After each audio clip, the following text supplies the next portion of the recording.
What is up, people? You are listening to New Generation Hero Talk. I am your host, EJ Stewart. This is a massive show because this is our recap of Marvel's Hall H presentation at San Diego Comic Con. We did get some new titles, we got some new actors joining the MCU, we have some new details about Avengers Doomsday. So, this was a consequential panel. I'm very curious to hear from my guys and what they thought about the things we learned from San Diego Comic Con this year. So without further ado, let's get right to it. Joining me are my co-hosts, starting with Shamari Stewart. Sham, Comic Con came and went. How you feeling? Feeling good, man. We got a Marvel Hall H. It's always a good time when we get a Marvel Hall H at San Diego Comic Con. I know we were literally just discussing this before the show, but I feel for those people that camped out Whew. and somehow didn't get in, even though they were told they were going to get in as a result of them camping out. I'll be honest, I don't know exactly who runs the San Diego Comic Con people, but shame on those people. That's kind of crazy.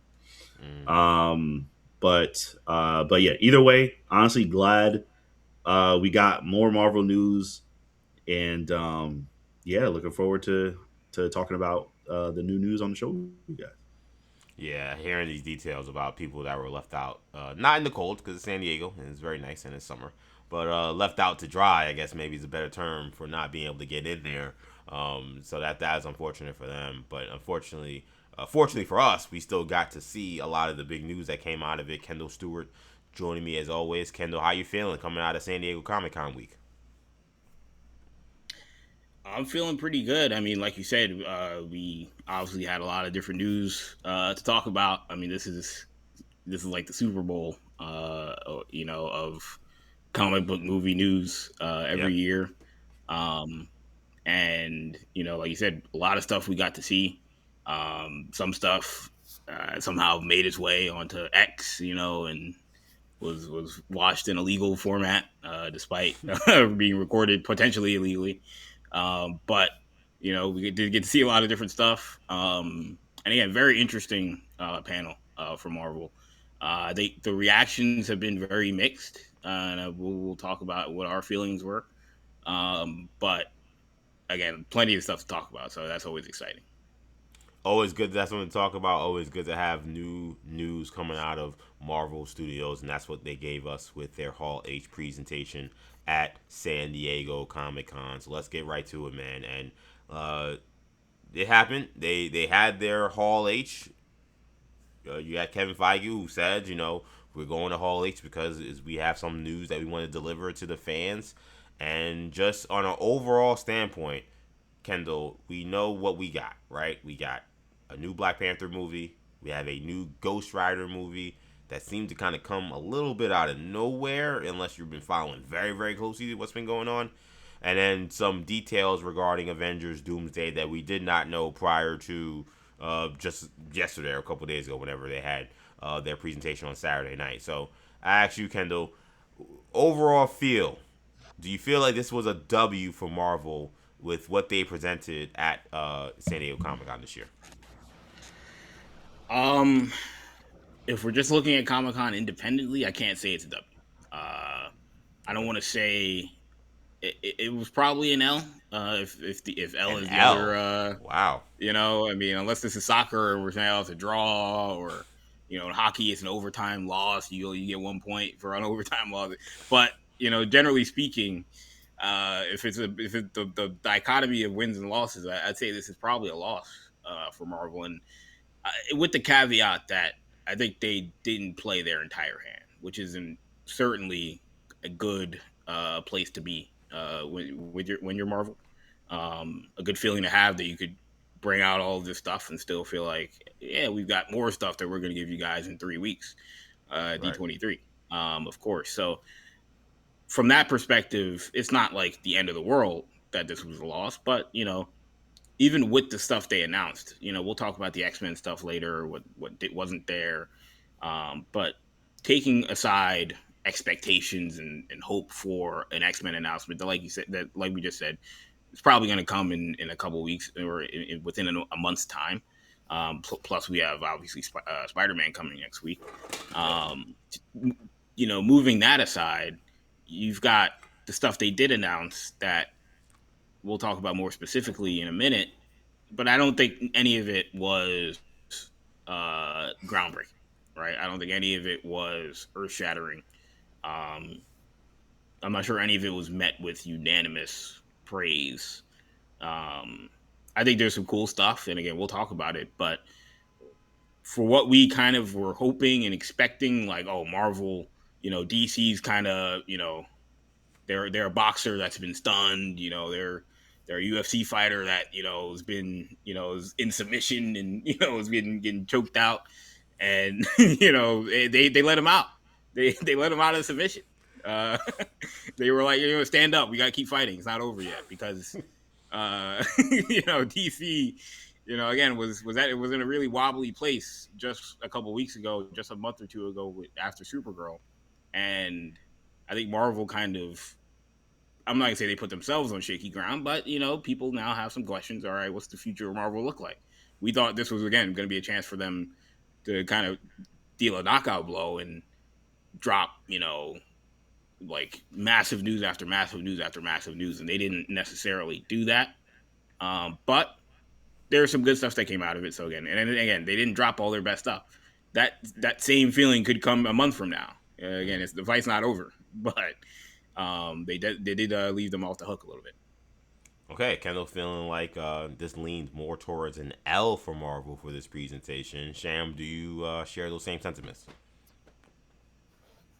No, I wouldn't call this an L. I think that I think that's a little, or I'll put it this way, definitely not an L for anyone in Hall H. Anyone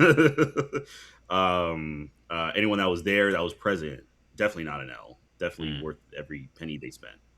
And as Kendall alluded to, things made their way onto X and onto the internet and such. So, the new footage was acquired by the general public.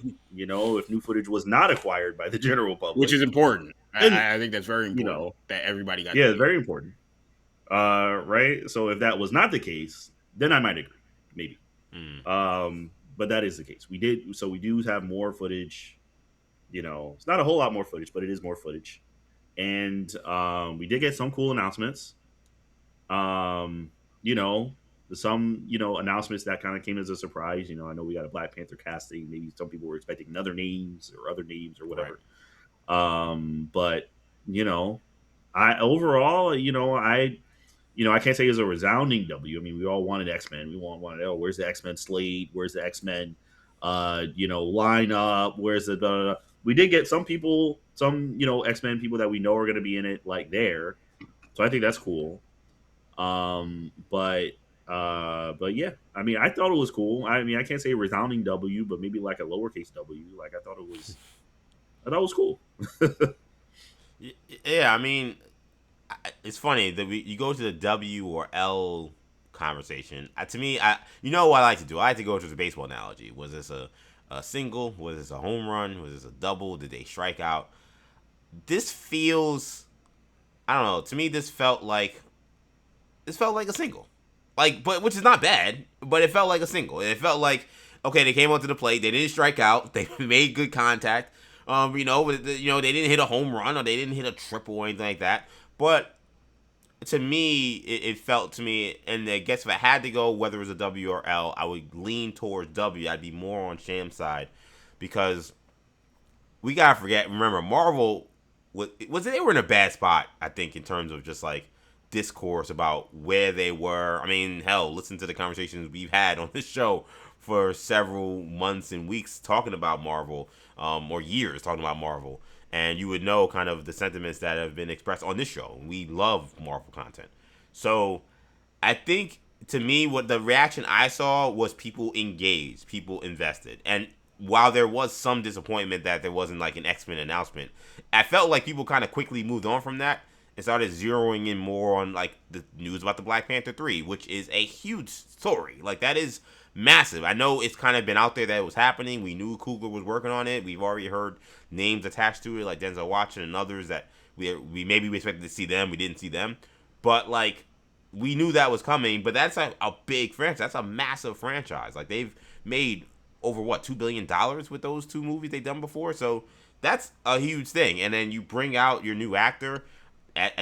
Regardless of how you feel about how we got here, like that conversation about where the story is going, how they move forward, how David Johnson's going to do, those are conversations that they're not all negative. And I think the fact that people are actually invested in the content, to me, shows me that's a good sign. I think the Ryan Gosling thing was a shock. I mean, it was a shock before, it came out earlier in the day. And I'm sure Kevin Feige wants to wring somebody's neck because had Ryan Gosling been announced as Ghost Rider, having that not leaked that same day, people would be like, "What the hell?" When like that came, I knew there were some leaks other places for weeks or something. I mean, if you're I'm invested in this, and I didn't see anything on this. So to me, I'm like, they did a funny bit. They did a funny bit where Josh Horowitz had asked him about the Ghost Rider thing like earlier in the week, like, oh, Ryan Gosling has always said he wants to play Ghost Rider, like, is that gonna happen? And yeah, he was like, oh, great actor, whatever, but we'll see, or something like that. And then before they announced the Ghost Rider thing, they put Josh Horowitz, he's sitting front front row, and they put him up on the screen, and we're like, hey, we got something to announce for you, and then brought Ryan Gosling out. I was like, yeah, this guy, man, he scooped him. Yeah, he's got a couple days early. Yeah, he's got the goods. And then I saw DRPK basically reported it right before the day of. It was that morning.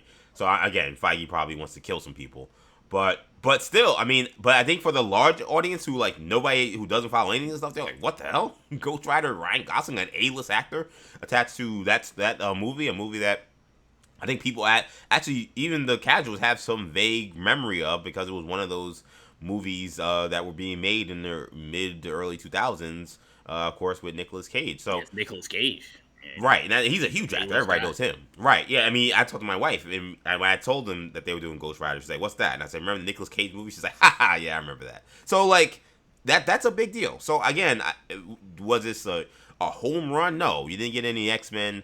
You didn't get any titles. Ghost Rider is a big franchise, but he's not an A-list Marvel character. I'm not silly enough to say that. So you got one A-list Marvel character they got in with the Black Panther, which is a big deal, but it's something that has been rumored for a while. The acting news is a huge news. I think that, again, the fact that we now have a real vision of what they are doing, that was a huge question mark. It was, is it a recast? Is it T'Challa 2? How are they going to do this? What's going on? And it's like, okay, there's clarity. There's a picture. There is no longer, I mean, some people will want to debate this, and we can continue to debate it. I'm not really that interested in debating it anymore. We know what they're doing. Now it's a matter of will they execute it and will it be good? And I think Marvel getting to that point, all of that is positive. I think if they would have been living still in the we don't know what's going on with that or how they're moving forward and are they going to be pushed into doing something that they weren't planning to do, then it would have went out. Then that continuing wasn't going to help. What I saw was mostly excitement and people that were engaged with what they were moving forward. So for that reason, I say what they did was a W. It was not but I prefer more the baseball analogy. I look at it as like kind of like a single where you got on base, you had a good at bat, you didn't hit a home run, but now you hope that, to me, D23 becomes the batter that drives that runner in. That's where you need to hit your double or your triple or your homer to drive them in, and then you get your 2 runs that way. That's how I'm looking at this picture. And when I look at what we saw with their Hall H presentation. To me, I feel like if DC had their act together, and I'm not a DC guy right now. I'm not a James Gunn guy. I've been pretty, I've been pretty adamant about that, at least the direction they've gone. But if DC had their act together, they could have beat Marvel this weekend. If they had stuff ready for Man of Tomorrow, if they had a Batman casting ready, if they had a Wonder Woman casting ready, if Supergirl wasn't as mixed and poor received in terms of the box office as it was, they could have beat Marvel. Kendall, if the homie wasn't it Matt Reeves? Yeah. If Matt Reeves had his act together, if he did anything, that thing would have beat Marvel. Anything with that, just that movie could have beat this. Just that alone could have eclipsed. If he showed like Mr. Freeze or Batman doing anything involving snow or anything like that, that would have been. People people would have been like, "Oh, I don't know, which one do I like?" That's how Yeah. shaky Marvel's ground is right now. So, um, you know, I think that lends credence to your L argument, Kendall, in the sense of, did they come out and just blow the roof They off didn't the hurt joint? themselves. Not necessarily. They didn't hurt themselves. They didn't damage themselves. They're not Yes. in any worse position than they were in. It's almost like, again, it's like, when Spain played Cape Verde in the first World Cup game, and they it was a draw, and we were like, man, what's wrong with Spain? Like, they obviously ended up winning the whole thing. We Right. also find out that Cape Verde wasn't as bad as we Was thought, pretty but good. Yeah. at the time, it was treated like the worst loss in the history of World Cup soccer, World Cup football, and they didn't. It wasn't a loss; it was a draw. So it almost feels like that, where it's like the expectations were kind of so high and so built up, and it was okay, it was good, but you know, I just think that there was so much built up to it, and they've had such a Mhm. track record of blowing the roof off of Hall H. And look, some years they value D23 more than others, right? I mean, especially years when they have some years they don't have D23. And Yeah. if this was a year where they didn't have D23, maybe they would have brought all the X-Men stuff to Hall H, and this thing Possibly. they would have blew the roof off. But they didn't feel like doing that. The Spider-Man thing made it awkward. Yeah. But they held their hand, held back their biggest gun, so to speak. Yeah. I'm to be honest, when I saw that joint was only 1 hour, I was like, I don't know how much we're gonna see in 1 hour. There's only so much that you can see in 1 hour. So that part of it made sense. I think that's what you mentioned, the Spider-Man aspect of this. I think that was a big reason why we didn't see a lot. Now we got to see. Like, Spider-Man will be over by the time, of course, D23 comes around. So if we come to D23 and if we still have zero X-Men news, that would be quite strange. And I would think we would be looking around saying what is going on. So to me, I think the Spider-Man movie being placed where it was, I think just complicated a lot of this. And I think Kevin Feige made a decision. I could not do anything at Hall H and hold all news that I have just for D23 and have people pissed off that they're going to go to another San Diego Comic Con and Marvel was not present. Or I do have news I can give them. I do have new movies I can give them. I'm relaunching a brand new franchise. Like, that's not nothing. And then we have another Avengers Doomsday trailer. We can drop that. I think if you're living in a world of would I have rather than just done nothing and then just held everything for D23, or did what they did at San Diego Comic Con, and then if there is more X-Men related stuff or just other stuff in general related to D23 that they can do, I would rather them to do that than wait. So that's kind of how I ended up viewing this. The way I looked at how they approached San Diego Comic Con. Let's talk about the announcement of the Black Panther 3. So, Black Panther 3 officially announced. That was the title they gave us. Now we know one time Black Panther 2 then became Wakanda Forever. So I don't know if this is going to eventually be Black Panther some other subtitle. But right now they're just calling it Black Panther 3. It's going to be directed once again by Ryan Coogler, and we now have a brand new T'Challa. And it is a new T'Challa because it is somebody who will be playing T'Challa the second, or T'Challa Jr. The T'Challa that was introduced at the end of Wakanda Forever. It's going to be David Jonsson, the British actor. So this movie is coming out December 15th, 2028. So we got 2 years till this movie comes out. So I assume shooting will probably get underway. They have some time. Probably sometime middle of next year, I would assume. Maybe early next year.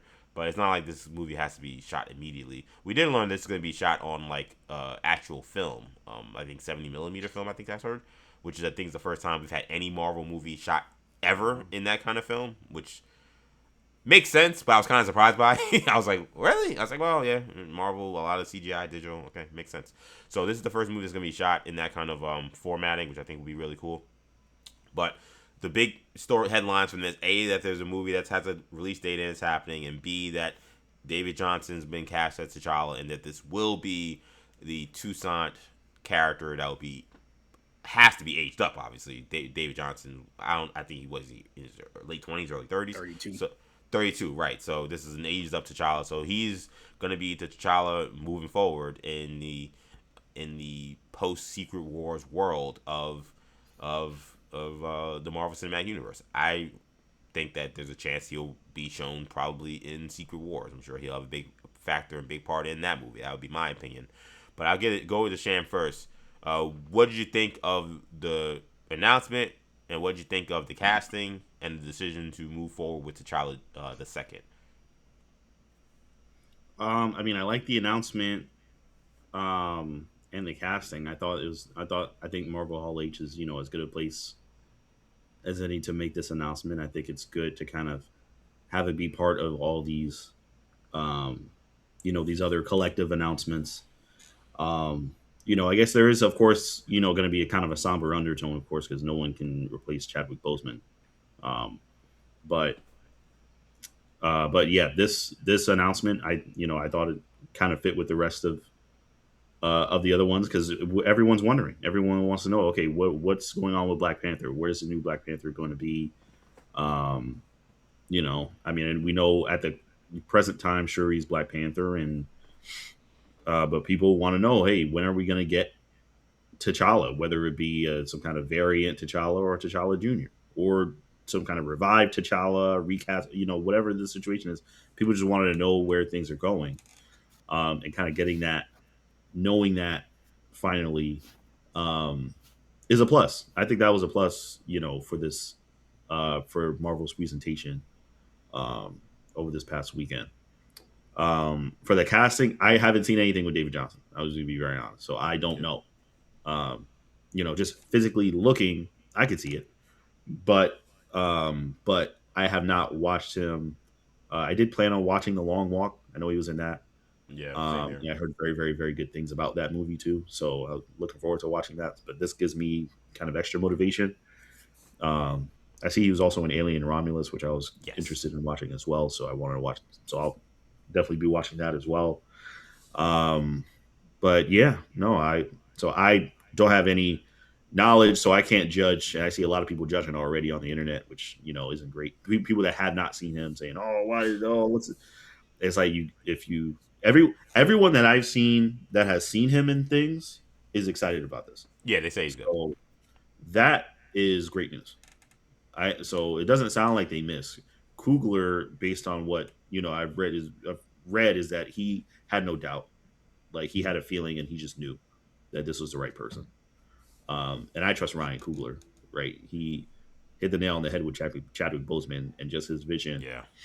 For T'Challa initially. So I trust him with this vision. And Black Panther 2, even though of course the Shuri Black Panther isn't what I wanted to see, but the movie was good. It was not a bad movie.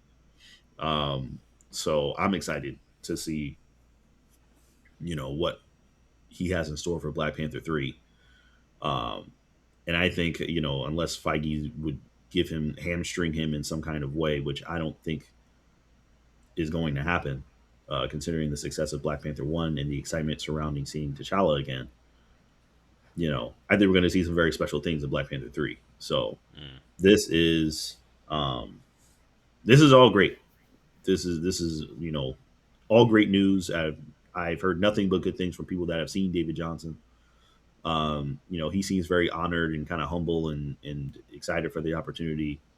So I'm excited to see, what he has to show. And I'm just excited for this movie in general, even knowing now I didn't even know it was going to be in IMAX 70 millimeter. I just saw The Odyssey in IMAX 70 millimeter. Yeah. And that was an amazing experience. It was fantastic. So, and I also know I also know Ryan Coogler, spoke very highly of I apologize, I don't know his name, but Jeff Keighley, who's like a gaming, kind of savant at this point. His father is the person that invented IMAX. Yes. And Ryan Coogler spoke very, very highly of him. So he knows a lot about IMAX. Nolan as well. Yeah, Nolan as well also spoke very highly of him. So Coogler knows a lot about IMAX. He's not just some random, person that is just, I just want to make a big movie. A LARPer, as they say. Yeah, he's not just some LARPer. He seemed to really want to know about, which you would expect from someone of Coogler's, level of this crap, but he seems to really want to know about the film, about like making the film and like the cinematography and stuff like that. Yeah. So I'm excited. That gets me very excited to see Black Panther 3 in IMAX 70 millimeter. That will be very, very special. Yeah, he's a So yeah, student of this the is all game. exactly, yeah. So this is all like great news to me. Yeah. Or even call him a student may even be like, now you may say he's a master of the game. To be honest, what he did with He's the Senators. master of the game. Yeah, basically, he maybe was a student. Now he's a master. But he just the point being that he's somebody that is very technical and very intentional with everything he's doing with these movies. Kendall, what were your thoughts on the casting and the decision to move forward with the Child of the Second, along with the announcement of Black Panther 3? Um, I mean, look, I'm glad we're in Black Panther 3. I think we all expected that to come to fruition. I'm not super surprised by the direction they're going in terms of the story and the going with the T'Challa Junior character, moving forward with him. I think we all expected that. We said that when we saw Wakanda Forever and they introduced Yeah, him. It was like, oh, okay, this is going to be like their soft reboot, recast, their soft recast sort of, back pocket idea that if they feel like the Shuri thing doesn't work, they could, break glass in case of emergency and age this kid up. That was always the question at the time. It's like, oh, well, the kid's 10 years old, if that. Like, the kid's yeah, 8 he years would old, seem what are you going to younger. do? And it's Yeah, like, and we always said, I mean, look, it's if superheroes, they man. really, really Yeah, want to use it, like, it's they can superheroes, figure man. it out. Yeah, they'll If they figure it really, out. really Yeah, want to. And then they're at that point now. And again, we'll talk about potential options, and we'll have plenty of time over the over the months and years to get into that. But I have questions personally about where the direction they're going in terms of um, you know just everything I heard coming out of that whole deal. In terms of David Jonsson, I have not seen uh, him in The Long Walk or in Alien Romulus. I have heard great things about him as an actor. Um, I do have questions about the physicality. He is a little small, and I just think when you're talking about Black Panther, I think I picture somebody that has uh, a little bit more of a natural superhero physique. You can get by that in some cases, I'm sure especially with certain characters. I'm sure you could join the MCU Marvel Studios workout program that seems to have done wonders for many of their talents. I think that part of it, at least, he can't Yeah, grow, but he can definitely get yeah, brolic. We've seen that yeah. story From over a and over and strength over again. perspective, he could get stronger. He's 5'9". He's listed at 5'9". So it's like the height is gonna have to be something they're gonna have to get past. Hmm. They're gonna have to figure out what I think happened. And look, I've said it on this podcast. We haven't talked about the Black Panther 3 thing a ton because there hasn't been a whole lot of verifiable information. Right. They've been very quiet and secretive.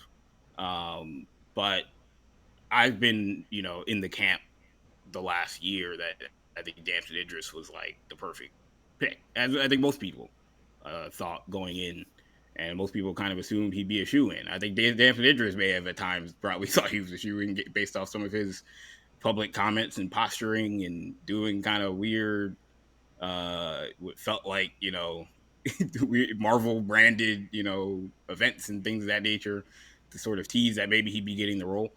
Of course, that didn't come to fruition, uh, and I don't know what happened. Right, I don't know if obviously there's all the conspiracies that because he's dating Lori Harvey and Michael B. Jordan used to date Lori Harvey.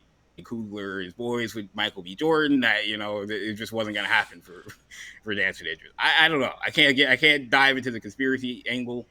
Is it possible? I mean, I guess, but at the end of the day, we'll have no way of proving that right now. The story that Kevin Feige told was that and I thought the story that he told was very interesting because it feels like, and I think it's the truth. I don't think he's lying, but it Yeah. does feel like he doesn't want his hands on whatever happened, um, because he said, we were gonna start the process of, moving forward and finding who our next, T'Challa was going to be. And, you know, and he said they cast it. And then, 6 months ago, right before the process was going to start, Ryan Coogler called me and said, I found the guy. And that he saw David Jonsson in the long walk and said, this is the guy. And then said he had a meeting with him and said he knew it in his soul that this was the guy that we had to pick after having the conversation. And that Feige just put his hands up and said, all right, well, nothing we can do then. If that's your pick. And again, I have questions about if that's the process that they should go about this in this moment where Marvel's at, personally. I understand trusting Ryan Coogler. I like Ryan Coogler. I love his work. Black Panther, I thought was great. Wakanda Forever, I wouldn't say it was great, but like you said, it's a passable movie for sure. It was a totally tough movie to make. So again, for what came out of it, regardless of whether we thought it was great or not, we also understand the challenging process that it was on a multitude of levels. And then of course, obviously things like Sinners and the Creed movies and Fruitvale Station. The guy's got obviously a decorated track record.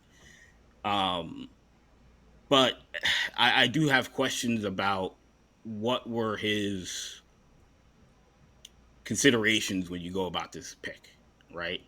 Not to say, again, not delving into the gossip of, was he trying to do something for his boy Michael B. Jordan?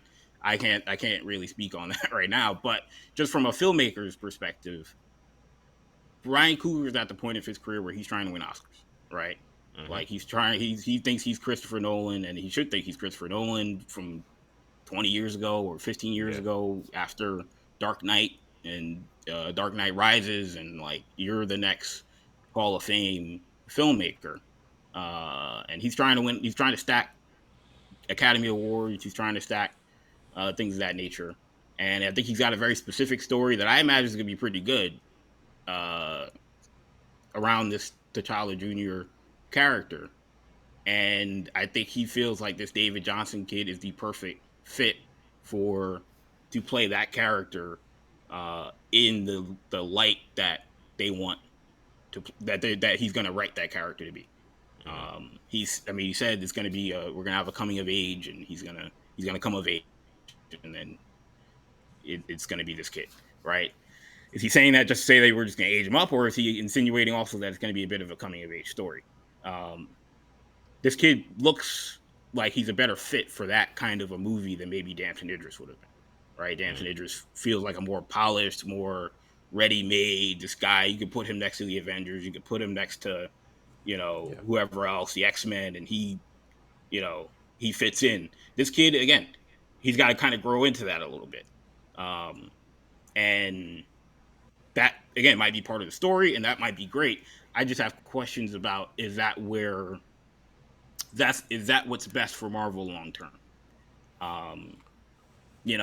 Like when the Russos cast Chadwick Boseman in, whatever year that was, 2015, Civil War, 2016, and Sarah Haley Finn of Marvel, their casting director, and Feige, collaborative effort. When they cast him for Civil War, they were thinking about casting somebody that can stand next to Iron Man and Captain America and look like an equal, right? And be an equal from a physical standpoint, from a presence standpoint.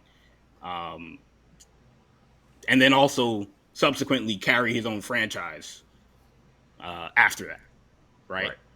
And I feel like the consideration with this casting isn't taking that into account as much and focusing more on, we need somebody who's more of an up-and-comer who's going to play that kind of up-and-coming role. And I don't know if that's what they need right now, Marvel, right? Like, we just kind of went through a phase where we did the Shuri thing, and it's like, okay, again, it was fine, but it still felt like we missed that star power that they lacked and that they lost from Chadwick Boseman. And I don't know if this kid brings that, at least not right away. Now, again, he might be the best actor of all the people they could have possibly picked, but is that star power, can that be manufactured Like in the same way, Damson Idris, you wouldn't have had that conversation. You wouldn't have that. You So wouldn't have had that question. Does this guy have the star power to put him next to the Avengers and not look like, you know, he's out of place, right? And so those are yeah. my questions, because we have an Avengers movie coming out in December where all the jokes are the Wakanda, the Shuri, M'Baku, Namor. They're they're the C team, right? And like, does David Jonsson as Black Panther, does he remove that thing, right? And so that's my question, that's my concern. Whereas you put a real A-lister, and again, I can say he's short. Him I being was short gonna is say, not the only thing. It's see, part but Yeah, of I it, mean, yeah, he's 5'9". It's not but like he's 5'10", 5'5", something right? like that. Like, you know. and But Kendall, we like gotta John watch David the long Washington's walk five though, nine. Kendall. Like we gotta watch the long walk. We gotta do Yes, our true. research Yeah. before we start calling him a C-lister, some guy that can't stand toe to toe It's with not. the Avengers. It's not a C-lister, because again, all those actors. I think Vincent Duke's great. I think Letitia Wright's great. I think Tenoch Huerta did a fine job as Namor. But there's there's a different thing when it's not what Chadwick Boseman brought, right? And I'm not saying that this kid can't do that. I'm saying he hasn't proven it, and so it's a question, right? And I mean, there's other actors that we would have had less of a question about. It just may not have fit again, John David Washington's 5'9".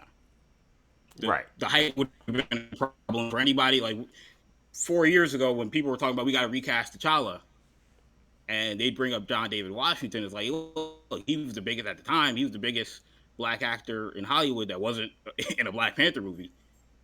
And it was like, yeah, but he's 5'9", right? That was the only question, right? But other than that, he would have brought he would have checked every box for somebody to play the Black Panther.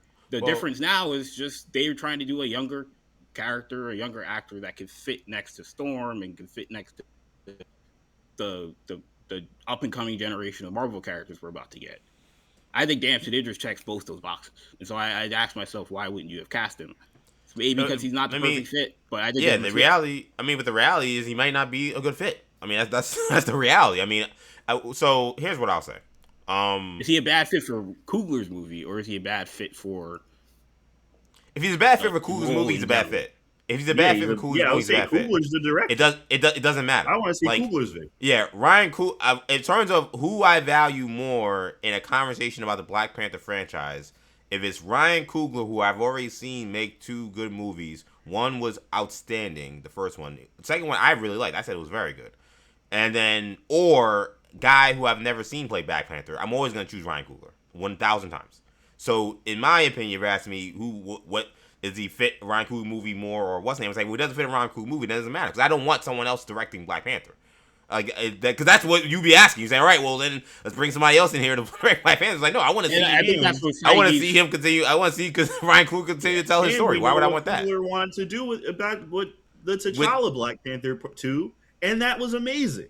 What he had planned for that. Right, the if whole thing got screwed up. Unfortunately, like planned for Black Panther 3, I don't want to see nobody else's vision. I want to see his vision. Right, like so here's what I'll say. I think when it comes to the Johnson thing, if you're asking the question about can he stand up next to the Avengers, I would expect that his star making moment is gonna come once again in the Avengers Secret Wars movie. I don't think the first time you're gonna see him at all is going to be in Black Panther, because that's not what they did with Chadwick Boseman. They put him in Civil War, and while Chadwick Boseman was a more accomplished actor than both Damson Idris and David Jonsson, having him in Civil War was the real launching pad that allowed then for him to feel like this guy was a megastar and that you wanted to see him in his own movie.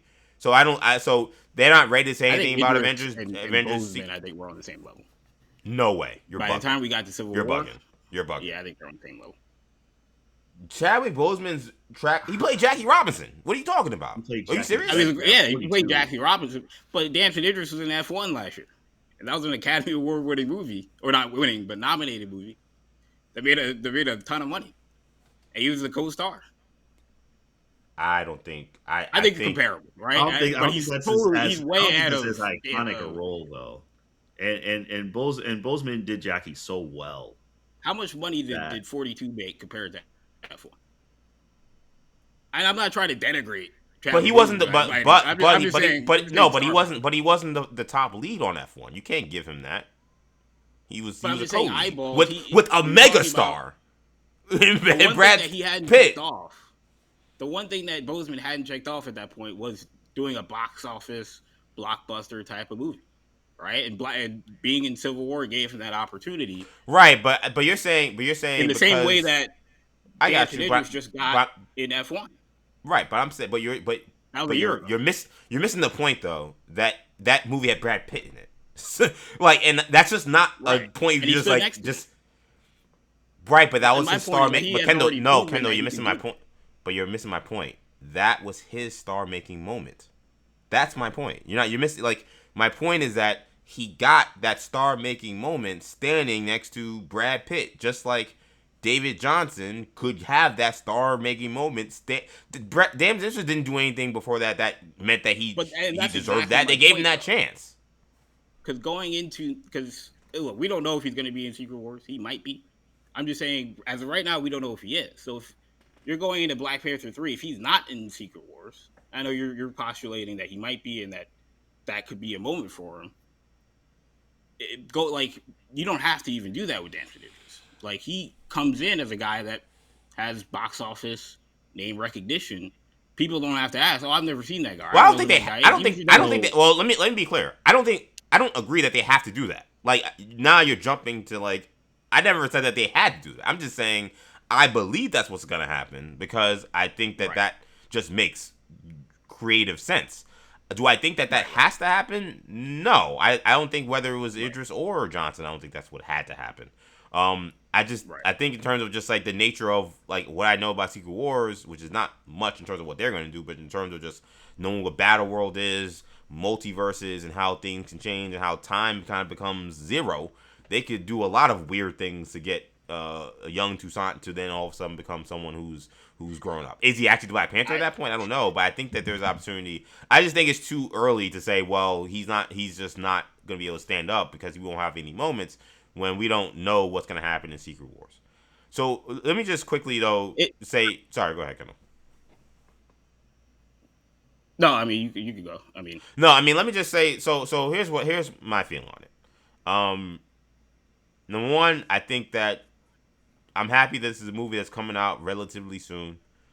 I think this was, we're trying to see what this picture looks like. December 2027, Avengers Secret Wars comes out. And then moving forward, you're going to have now whatever the next future is of Marvel. So knowing what the future holds in that next upcoming year, okay, 28, you got Black Panther being one of the top movies that they're going to have coming out. So I like that the movie's coming out soon, and there seems to be a great plan for that.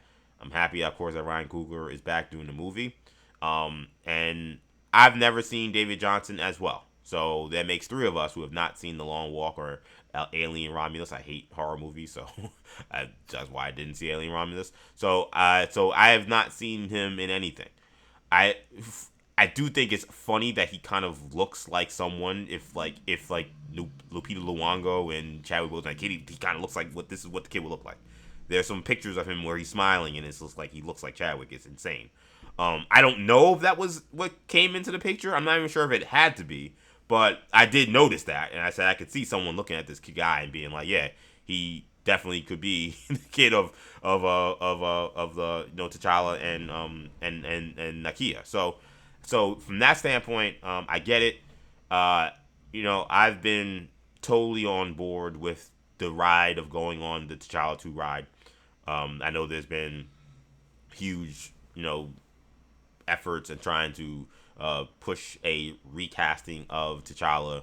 To me, this always made the most sense. This always seemed like the better route to go, simply because we kind of forget that Chadwick Boseman really was only in one Black Panther story. He was in two movies, but only one story of Black Panther. The other one was a Captain America movie. And any story you want them to adopt, related to the character T'Challa that you know of him in the 616 Marvel Universe, almost every single one of them is available to them. Outside of something with Killmonger and something with T'Chaka, who was his grandfather. But, like, T'Chaka can't be killed and him be Black Panther because that's not he's a grandfather. And he can't, I guess, have a beef with Killmonger. Everything else you want, any Storm story, any Wakanda story, literally anything else you would want. I guess Nakia can't be a love interest, that's his mother. But okay, so there's 3 things you can't do. Everything else you'd want, you can totally do. And with this new expanded Marvel world, that's not going to include mutants. That's not going to include the Fantastic Four. That's going to include now a much wider net because Marvel essentially has everybody with the exception of, like, they can't do their own Hulk movie and they have this weird thing with Sony and Spider-Man. But besides that, they have everything. With that being at Chadwick Boseman, at Ryan Coogler's disposal and moving forward, I'm more than happy to see them continue with this rather than, do something that feels like you're listening to what I've always felt like, and to this weekend, it kind of confirmed to me, felt like a loud minority. Because a lot of people just seemed really excited and really were into this, and a lot of the loud voices that were incessant about this recasting thing, they were around, but they were not nearly as loud because what I expected was most of the people who watch this stuff, they're willing to move forward with the story that they're trying to tell. So I'm looking forward to it. I'm curious in terms of, like, the casting. I have to see David for me to really make a strong judgment about whether it should have been Damson or not. To be clear, I haven't watched much Damson either, so I can only run to what people have said and what he's accomplished. I don't know why he didn't get casted. It was weird that he was so linked to these projects. I would love to have a background, like a real background, like, report on what happened. Like, because what happens too is a lot of times, like, the people that keep floating stuff is actors. Actors will float a lot of stuff, or their teams will float a lot of stuff. Was this a push that maybe he was more making, and then that Marvel was not close to deciding? That happens. Like, that happens I 100% think that's what happened. I think he wanted the role. Right, I think he definitely wanted. I think he definitely wanted it. When he was asked, it's possible that when he was asked on the Today Show, his people told them to ask him about Black Panther, so he could say, "Oh yeah, I've talked to them, and yeah, this game, to have the role." This game is not. This is not like its game is not as, like, what's the word? Like, it's not as pure as it looks. Like, this idea that, oh, the rumors are coming out that Marvel wants Dan Olgers. I guess they really want him. Sometimes you put your name out there to get buzz, and then the buzz becomes inignorable. They can't ignore it, and then maybe Marvel says, well, maybe let's cast him because he's good and he wants the role, whatever. Like, that's how sometimes this Hollywood stuff works. I don't know if that's what happened, but I'm curious if that's what happened. And my problem is when we say Marvel, and this generally was my problem with what we were initially talking about. And I know you guys don't have a problem with this, and I understand that. But when we say Marvel, we're saying Ryan Coogler, right? Like, Ryan Coogler, at the end of the day, makes all the decisions when it comes to Black Panther, right? Clearly, unilateral. And more or less. I don't know. Yeah, I don't know. Well, when it comes to Black Panther that is the best. Yeah. I think when it comes to anything Black Panther from the last 5 years, I think it's been Ryan Coogler. Well, we know Kevin Feige has told him no on things, though. He's wanted to put people and characters in the movies, and Feige said no. So it's not like it's not like he's his own boss. That's. I think at this point, I think he is. I'll be honest. Like, there were there's nothing. Things. But there's nothing. But there's nothing in this. You can't put Storm in this. Like, we don't own these characters. Like, we can't do that. But, like, they owned Storm by the time they did the. Time out. They did own Storm by the time they did. They did. We have X-Men. We had X-Men characters in Doctor Strange. What are we talking about?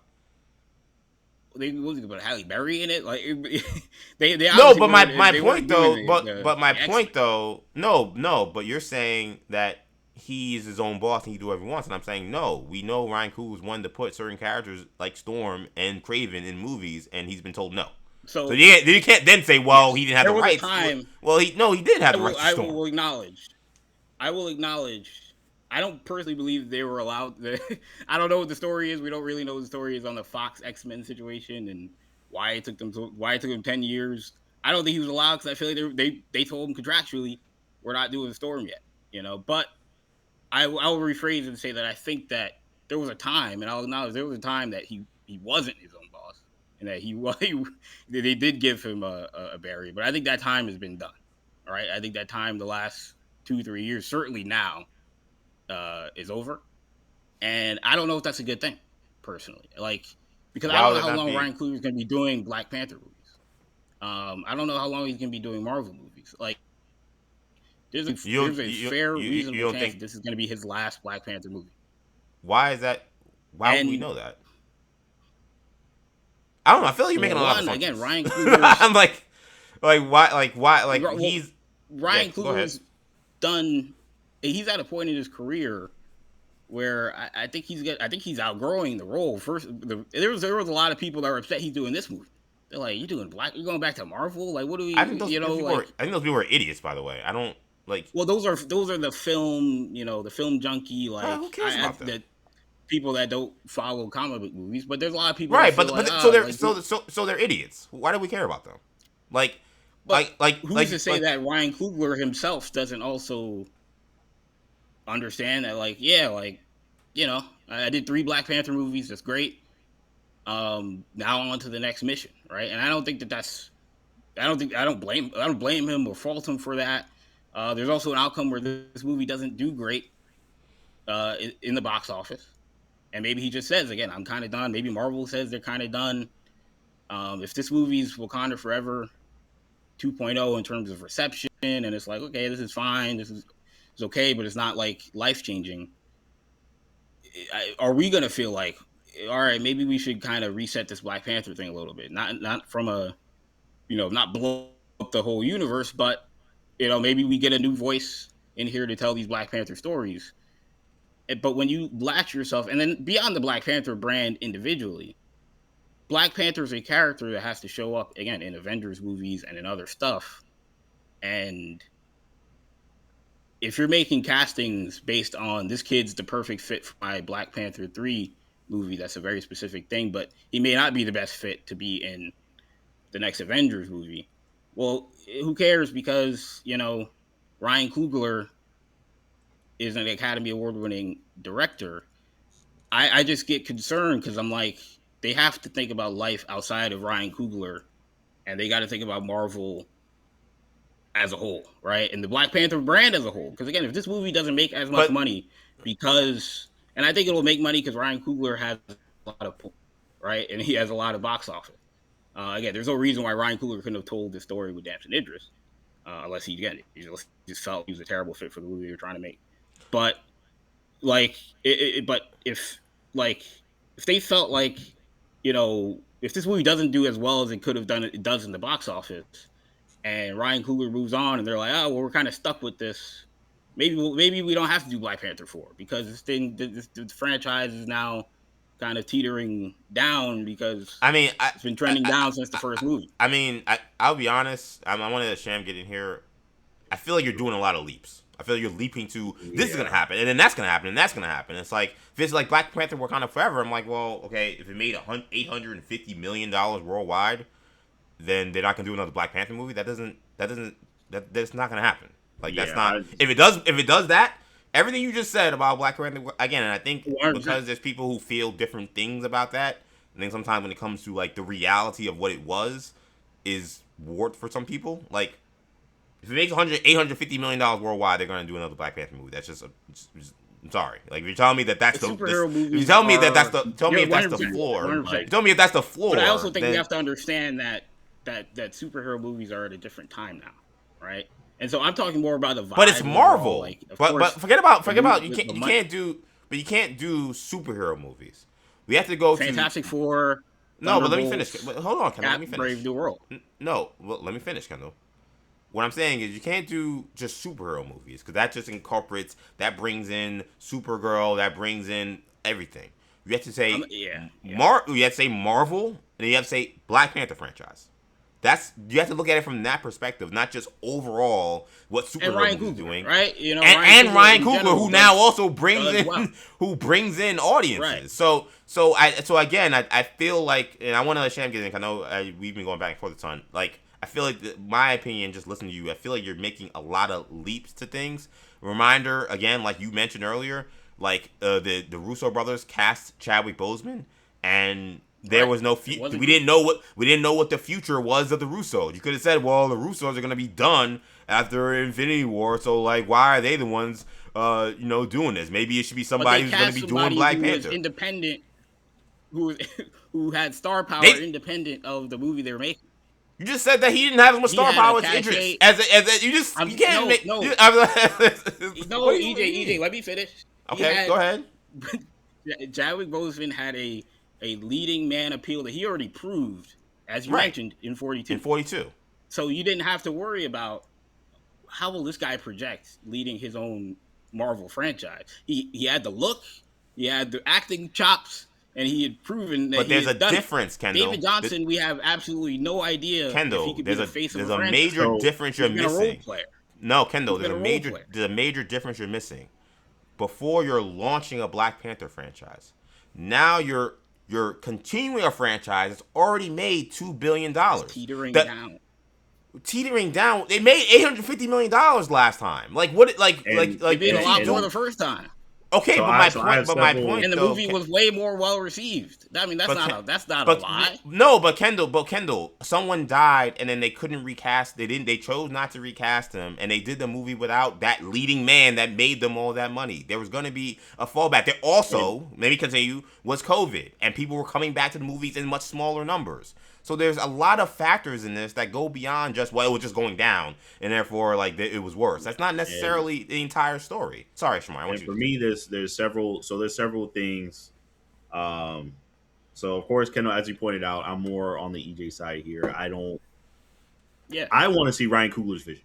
I don't want to see anybody else's vision for Black Panther, regardless of all this talk of, is David Jonsson? How do we feel about him? I don't want anybody else directing Black Panther. I want Ryan Coogler directing Black Panther. That's all he did with Sinners. That's all he did with Creed. That's all he did with Black Panther 1 and 2. The man is an amazing director. This brother has talent. He's got a vision. He knows what he's doing. I trust him when he says, I called this dude. I talked to him. I told him what I want to see. He told me how he feels about it. I knew he was the guy. I trust him. I could see several other talented Black directors, Spike Lee, others making castings off of similar stuff. Mm-hmm. And I wouldn't want no studio head or whatever orchestrating something saying, oh well, actually, for our story down the line, we have to think about. Coogler's like, no, this is my movie. I made Black Panther 1. I made Sin. I made this. I made that. This is my franchise. This is bad. And I want him to do that. I want to see his movie. Like they did this with Namor. Like Namor was great. Namor was fantastic. I'm so glad he casted Namor. Namor was fantastic. No. Let me finish. Like Namor was a character that we were so excited for, that Marvel got the rights to, because this is a guy that has potential to introduce a Black Panther and then build into his own movies, and what another person that we could build into going forward in the future of future phases of Marvel. And he cast Namor, he changes him in ways to fit his movie because it was better culturally for the movie he was making to make Atlantis mirror Wakanda and all these different things, and it was fine. Again, it wasn't like it was bad or it was a bad movie, but Namor isn't the star that he should be right now. Let's be honest, he's not the star. What are they, Atlanteans or whatever? They were dope in Black Panther 2, yo. Yeah, I'm like, I don't know what movie Kendall watched. I'm like, Atlanteans. Yeah, I'm like, see a Namor movie. They weren't playing no games in that movie. Kendall, he's Namor. Kendall, he's Namor. He's not. Want to see a Tenoch Huerta movie? Nobody wants to see that guy. Kendall, he's Namor. He's not Spider-Man. Doomsday movie. We're like, Namor's back. Okay. He's not a negative. I want to see more of them. And again, it's not to completely denigrate them, but I'm just saying that we've done this thing where we let Coogler kind of do whatever he wants. Kendall, And I'll be real. You're resulted talking in about. nobody's saying Kendall, nobody's saying it's we're just resulted on in flop or opposite. it's resulted in trash. But I'm just saying Yeah, Marvel has to think we're just. business, right?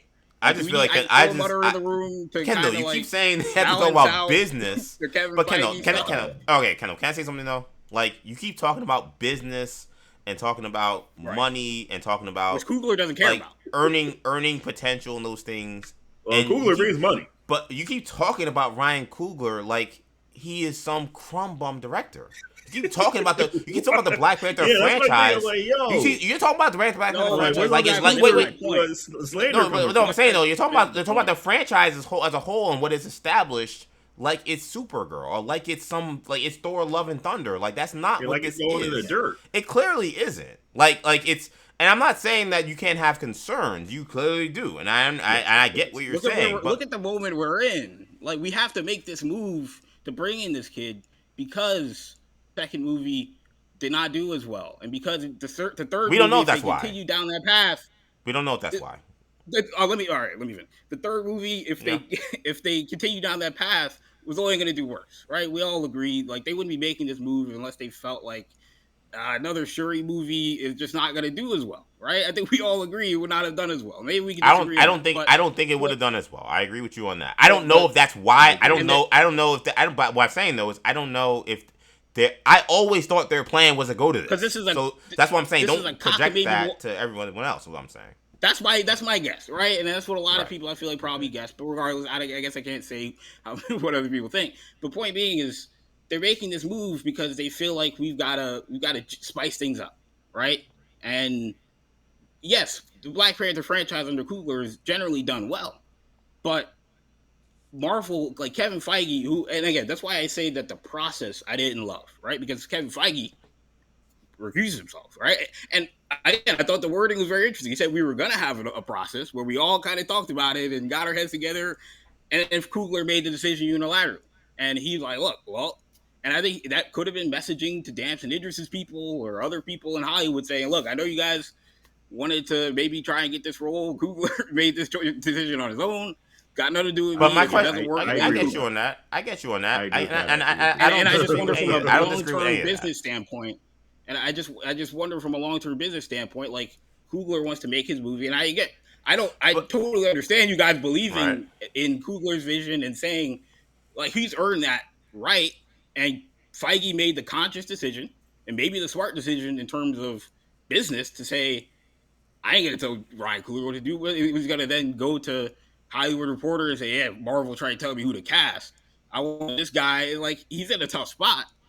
But as a viewer and as a fan, I just wonder, as somebody who wants the franchise for not only the Black Panther, but also just Marvel in general, to thrive, I don't want to look back 5 years from now and feel like, hey, we're kind of in a hole again because, the Black Panther kid, he was okay, but like, we still don't have a superstar. But again, Kendall, that's and I don't know if that's going to happen, but that's my fear. Like Damson Idris, I wouldn't have any of those questions. I wouldn't have any of those questions with this kid.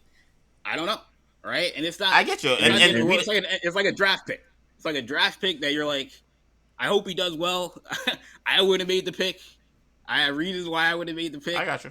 But, maybe it'll work. I'm rooting for him. But, and it's like a coach and a GM, right? Coogler feels like a head coach that's like, I have my reason for why we're doing this. And I don't know. It's good. I love having differing opinions. I got you. Kendall, going with your draft analogy, man, I haven't seen the tape. People that have seen the tape on this kid say, yo, this kid... I saw this kid run a 4.25 in sweats or something. They're telling us legendary stories, and I'm like, I haven't seen the tape. Okay, like I can't be slandering this pick. I have not seen the tape. Just on the look, and another. It's also like, okay, I'm looking at the kid, and I'm like, okay, he looks like he can play the position. The coach, who's an active legendary Hall of Fame coach, called the kid. It was like, this kid's got it. He's got it. I watched the tape because you don't think that, and he's got it. You don't think that there were suits. I'm not. I'll be honest. I'm not like the 5'9" thing is not like something that's going to drive me crazy. Like I know you keep talking about the height. You don't think that there were suits. He's not 5'6". Like he's going to be wearing boots. He's going to be 6 feet. He'll be fine. you don't think that when Suits got the call that like, yeah, Ryan says it's David Jonsson, that there were people kind of being like, is he a little short? Like, who is this kid? The We last gotta thing, watch the him last again. thing, the Bro, last He's not person dancing I, Idris. the I last don't care person, about the the last person I care about hearing from is Marvel Suits and Disney Suits. I don't The care last about people. those. The only thing I'll say about the hype I don't train. want to hear from them. Pearl Butter was one of these clowns. I don't. The last people I care about. Pearl Butter has a lot of issues, ton of issues. We can go down the list. We wouldn't have Black Marvel Panther if it was at wasn't its for that peak. guy. We wouldn't have Black was at Panther its if he peak, was right? still there. He didn't want. He literally didn't want this franchise to exist. He was there when they got made. Right, but it was despite of him. It was basically his last straw. He was out. Everybody needs a yin and a yin and a yang. But my thing on the height, the only thing I'll say is when you look at certain characters, right, and certain actors, we don't the Marvel actors that are 5'9" and shorter are Mark Ruffalo, who's playing Bruce Banner, Downey, who's playing Tony Stark, Jeremy Renner, who's playing Hawkeye, and Tom Holland, who's playing Spider-Man. None of those characters necessarily need to be tall, right? I don't think Black Panther needs to be tall. You're doing this tall thing with Black Panther. He's not. I think on top of that, Kendall, 3 out of those 4 people you named, don't look that small. I didn't know Ruffalo, Downey. Yeah, Ruffalo and Downey was shot. I didn't know they were 5'9" or under. I was like, oh, all right. When you're doing the thing outside of the suit, it's not the biggest. It's not the biggest deal. No, but also how you shoot things too. Like to me, and that's the thing. I mean, Tom Hardy is famously tiny, and Tom Hardy's another one, right? And he was Bane. And nobody. The Bane thing. There's a lot of people that are like, "Oh, this Bane's kind of small." Right? Like, no. That was not. It was not. No, him being short was not a factor at all in his portrayal of Bane. Nobody talked about. That's not a criticism. It's not a especially not at the time. If you're gonna tell me, Kendall, can you find 1 or 2 people who will say it? Sure. That is not a widespread criticism of his portrayal of Bane at all. At all. They'll talk about his voice. They'll talk about maybe he could have gotten in the gym more, but he was brolic. Like, that's not... Him being short was something that they talked about when he got cast. They're like, how the hell is a guy who's 5'6" gonna play Bane when Bale, like you mentioned, is someone who's kind of tall? It wasn't a factor. Like, yeah, well, you know what? They shot the thing really well. He's wearing these big-ass boots. So when he's fighting Batman squared up, they're basically eye to eye. Like, his height never came into a factor. So when I think the 5'9" thing is like, okay... He's not. If he was 5'6" or 5'5", I'd say, okay, yeah, man, that's a little thing. 5'9", I'm like, you can work around that. That's at the end of the day. Remember, Black Panther character also that's gonna be crawling a lot. Like, it's not gonna be him just boxing like toe to toe every time. He's not Superman. No, Kendall. Black Panther is not. Black Panther is not Superman. Come on, like we gotta be serious. Like that's not serious. Black Panther is not. He is not portrayed as somebody. But again, it's like he's not somebody. He's gotta look like a superhero. He can look like he's gonna be. They can he's gonna take whatever they ask. He's gonna ask them to take whatever they're gonna take. 5'9". But Kendall, like 5'9" is not big. I understand, Kendall. He's not a giant. He could be 6 foot, and they'll be like Chadwick Boseman is like 6'1", 6'2". Dancing is like 6'1", 6'2". 5'9" is not that big. It's not the end of the world, but it's like it's Hollywood, Kendall. They got the money, they got the people. If I bring you the amount of people, I mean, Tom Cruise has been working in Hollywood forever, and the guy is tiny. I don't want. He's played all different kinds of roles. Like there are all these short actors. That's small in Top Gun Maverick. I've seen Top Gun Maverick like 3 times. He's standing next to Glenn Powell. Like it's like you're jumping to things. They know how to adjust for these things. I will have. It's just hard when you know the actor's 5'9". It's just hard. I don't think people think about people's height. I don't think people are going to go to the movie. I'm sorry. That conversation is out there. I'm sorry. I get you, but 6 people out on the sidewalk and bring them into Black Panther, are they going to look and be like, "Why is he so small?" No. What I don't like is like when people say like, "Oh, 5'9" is average height." It's like, yeah, but T'Challa, Black Panther, and that it really is to my point about like. I agree. Like in general, I wasn't as fervent about doing a recast, but in large part because I felt like you could turn this guy, this T'Challa Jr. into what we know T'Challa to be. But now I feel like, oh, we're kind of just, this kid's a perfect fit for T'Challa Jr. But like, is he really T'Challa from the comics at that point? And now again, now it's like then the T'Challa Jr. thing becomes a bigger factor, and it's like I really didn't want it to be a big factor. I wanted it to be, oh, he's 99% of T'Challa, but now that it's like, well, T'Challa Jr. is a made up character, so him being 5'9" Kendall, doesn't really matter. He's He two could be inches 5'9". short. He's 2 inches shorter than Chadwick Boseman. Chadwick Boseman's 5'11". Like, I mean, what are we doing? Like, it's not like you acting like, again, you act like he's like 5'5". Like, Short, it's 2 inches. It's 2 inches, Kendall. I don't. That's we'll have to see what happens with the movie, man. I don't see that as an issue. Like, when you told me it's like I was expecting to hear 5'7" or 5'6". You told me 5'9". I'm like, that's. I'm talking about in terms of, again, I don't know how many times with Chadwick Boseman where he's like so many times where he's Black Panther, he's crawling, he's crouching, he's climbing, like his stature doesn't that's like towering over. Yeah, his stature like, doesn't really come into play that often. So like to me, like that's not like it's not Superman. Like that's why I said what Superman example I just didn't agree with, because I'm like, I don't think that you can compare those two characters. Like Superman, it has to be massive. That makes sense.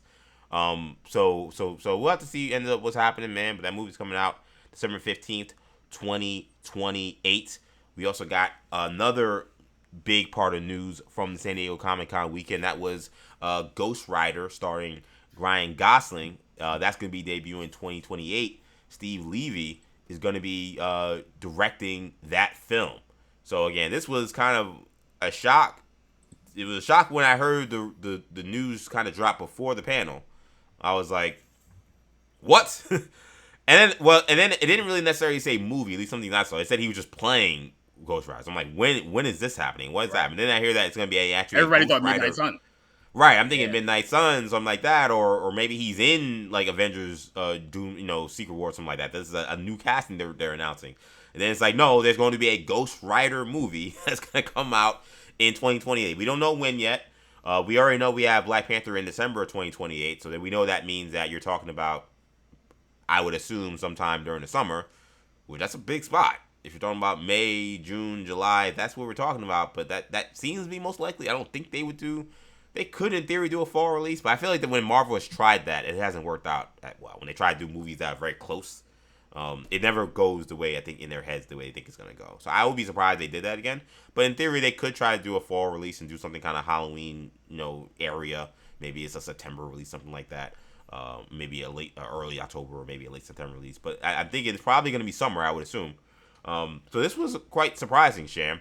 What is your thoughts on Ryan Gosling joining the Marvel Studios family as the future of Ghost Rider? And they were very coy about which Ghost Rider he is playing. So any thoughts on that aspect as well?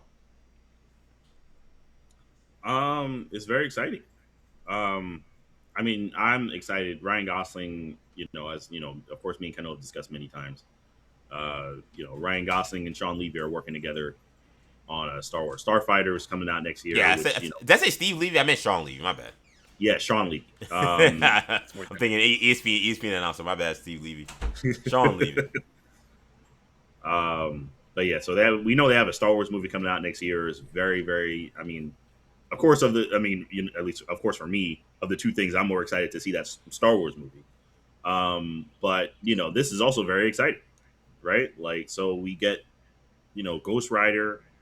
I'll be honest, everything I've seen Ryan Gosling in has been fantastic, or he's been fantastic. He's one of those people that, at least from what I've seen, what I've heard, doesn't seem to be in anything bad. Like his his stuff seems to always be good, or very highly critically acclaimed, and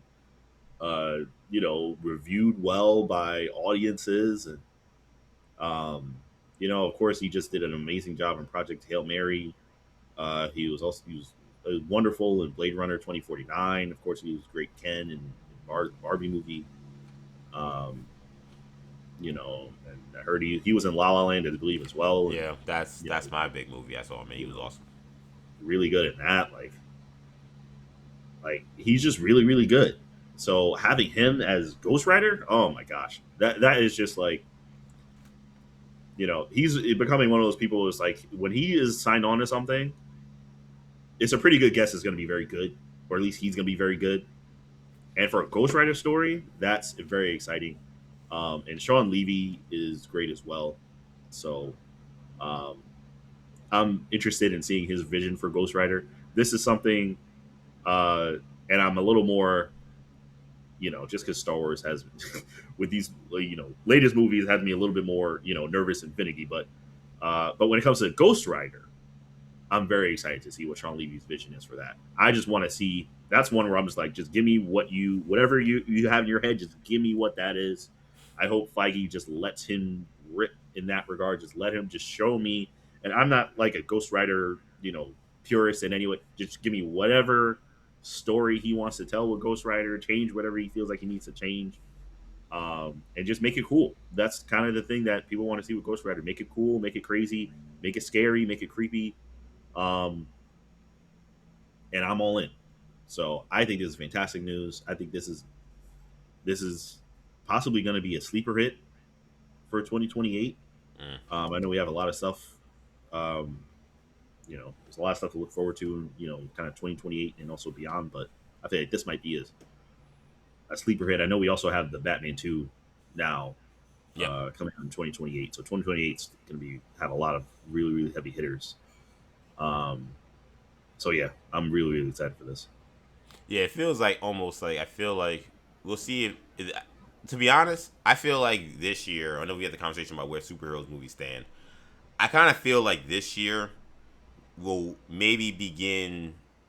I don't want to call it a second renaissance because it will never be what happened with the birth of Marvel's cinematic universe and the Dark Knight trilogy beginning around the same time. Like that's never gonna happen again. But I think with Doomsday and the Spider-Man movie, the word of mouth that's just going around, and I don't know if it's just people who are just spreading misinformation. The word going around about how this movie is the one just makes me feel like between Spider-Man and this, and then Secret Wars, and potentially Man of Tomorrow, we know nothing about that movie other than Brainiac being in it. But it feels like this is maybe gonna become maybe a second, dare I say, maybe golden age if they get this stuff right of superhero movies. Because then 2028, we'll have Black Panther, we'll have the Batman as you mentioned, and you'll have this movie, Kendall. And I'll say this, man, I'm for this. I think that I actually think this is a really smart play. It's similar to how Blade would have been a smart play if they could have gotten their freaking act together. And it's frustrating that they did not. And I know there will be a lot of folks who will look at that and say, "How the hell did you get this right?" And you couldn't get Blade right. And it's a fair question to ask. It's ridiculous. And I think Kevin Feige is saying he feels like a loser because he couldn't get Blade off the ground. He should feel like a loser for not getting Blade off the ground. I think what other people pointed out, I think is a fair point, is the fact that Gosling and Levi have worked together so often makes this a much smoother move to get a movie quickly put together than maybe it would have been trying to get a director to do Blade, and they never got it done. And again, there's no excuse for it, but in terms of why this movie may work and when Blade didn't, that might be part of the reason why. I think it's a smart move. It's a franchise that hasn't been done in a while, but has enough of like a resemblance of like cultural relevance that people will have the nostalgia vibe. People love Ryan Gosling, so you get a super super A-list person to do a C-list Marvel character. That's always going to be the pathway to getting this kind of thing to work. And then I just think it's and then Levi, I thought he did great with Deadpool and Wolverine. This it feels like it hits everything you would want. I have almost no notes. I'm excited to see this movie, and someone who's not really a Ghost Rider fan, but has an appreciation for Ghost Rider and love the take on Ghost Rider and the Agents of Shield. I'm excited to see what they do with this. Kendall. Yeah, I mean, um, similar to my reaction when they announced Starfighter with Ryan Gosling and Sean Levy, I was like, wow, this is money, right? Like Yeah. this sells. That was my biggest thing with that at the time. I was like, man, Kathleen Kennedy, we say what we want about her, but this is a move to get people excited to go see a Star Wars movie, right? We knew nothing about what it was about. We just knew it was called Starfighter, starring Ryan Gosling and Sean Levy. And that's Yep. enough, again, to get people excited. We still really don't know anything about it, right? We have an Yeah. idea based off, but they haven't really told us. There's no trailer, but there's still plenty of excitement. Um, Kevin Feige said I believe he said he's seen Starfighter, and of course, plenty of people in Disney have, seen it, and there's maybe some confidence that that movie must have been good if one, these guys want to continue to work together, Yep. but then two, that Marvel felt comfortable with this idea. Uh, Feige said Ryan Gosling. They said went to him that this is his story pitch. They took the same writer from Starfighter as well, and they're just gonna go out and make Ryan Gosling's movie. And again, I think that'll be very interesting to see how that plays out. But and it's very possible that they're not making this movie because Starfighter is great. Because, we've seen that before. We thought Ryan Johnson's Last Jedi movie was great because they announced a trilogy of Ryan Johnson movies, and then Last Jedi came out, and we never saw the Yeah. trilogy ever again. We never heard about the trilogy ever again. So it's possible Starfighter comes out and it's not great, but at the very least, they see the positive vibes that bring those guys in, and that those guys can sell a movie one way or the other. Whether or not it's good or not, we have no idea yet. But at the very least, we know that they can drum up excitement, right? And we saw that this weekend. In terms of, the Ghost Rider character, somebody we've talked about for about a decade now, in terms of, especially when Fox, was brought back into the fold. And again, another character, I wonder if there was a moratorium on this character, because again, they're doing it almost immediately. At the same time they're doing the X-Men. What's interesting is like the whole Johnny Blaze thing at the time when he was brought over. We wondered, is this uh is it going to be Norman Reedus, right? Shamari remembers that was the guy everybody wanted to play, Johnny Blaze. And it was kind of like, yeah, he definitely could do the look, but is this really Johnny Blaze, or does this guy just look like he'd be great on a motorcycle and a flaming skull, right? Right. And then Keanu Reeves was another guy people talked about, saying this guy, another guy that'd be awesome. But again, was he really Johnny Blaze? Ryan Gosling definitely feels like he could be Johnny Blaze, right? Yeah. He could be the character from the comics that people want to see. And it just so happens he happens to be a big fan of the character and of the comics. So again, it's a money idea, no doubt. The Blade irony is certainly there. It's certainly felt. We will never, I don't know if we'll never know, but we certainly really don't know what happened with Blade. There's a multitude of stories. Plenty of people went in and out. I don't go as far as other people say Marvel didn't try. They clearly were trying something, Yeah. right? And something didn't work. You don't invest that much money into shooting stuff and things looking Right, that sets and right. I mean, you're hiring good. writer after Right. writer after writer. Yeah. Uh, Clearly, the creative process was broken, but it doesn't mean there wasn't effort. Right. You know. Right. Right. And we talked about it ad nauseum over the years. I said at a certain point, if this thing isn't working and it's because Mahershala Ali doesn't want to do the stories that he's being given, at a certain point, maybe you just move off of him, right? And I hate to say it, but like that became the alternative thing. If the theory is that he was shooting down the roles that he was shooting down the scripts that he was seeing, and he didn't want to do the movies that they were giving him. If it was the opposite, if he was giving them stories, or they were just not really coming together, or they were giving them the runaround. I think the runaround was certainly had with Armor Wars, right? Like Armor Wars, I don't think it was Don Cheadle was telling him, you get me a good Right, movie. yeah. That guy did Secret Invasion, man. He didn't get Right. Yeah. But, He's like, where's the next check coming? Right, but they ultimately were like, we'll put that on the back burner. All right, I think they tried with Blade, but that's an unfortunate situation how that's played out. But yeah, no, I think this is a win for sure to get this off the ground, have a release date, and again, it's Ryan Gosling, right? Like this, and it's smart. Like Ghost Rider, like you mentioned, it's a character with just enough name recognition because of the Nicolas Cage movies to the casual audience, mixed with an A-list actor, and then you throw in that, because of course Marvel wants to kind of be cheaper, And that could have been another factor in, of course, the Black Panther situation. But they want to be cheaper. We saw that with Fantastic Four as well. They really don't want to bring A-list actor after A-list actor. We're talking about that with the X-Men, of course. But it's easier when it's one character, right? It's just Ghost Rider. He's not the Fantastic Four. He's not the X-Men. Yeah. He's not Black Panther, and what Black Panther is at this point.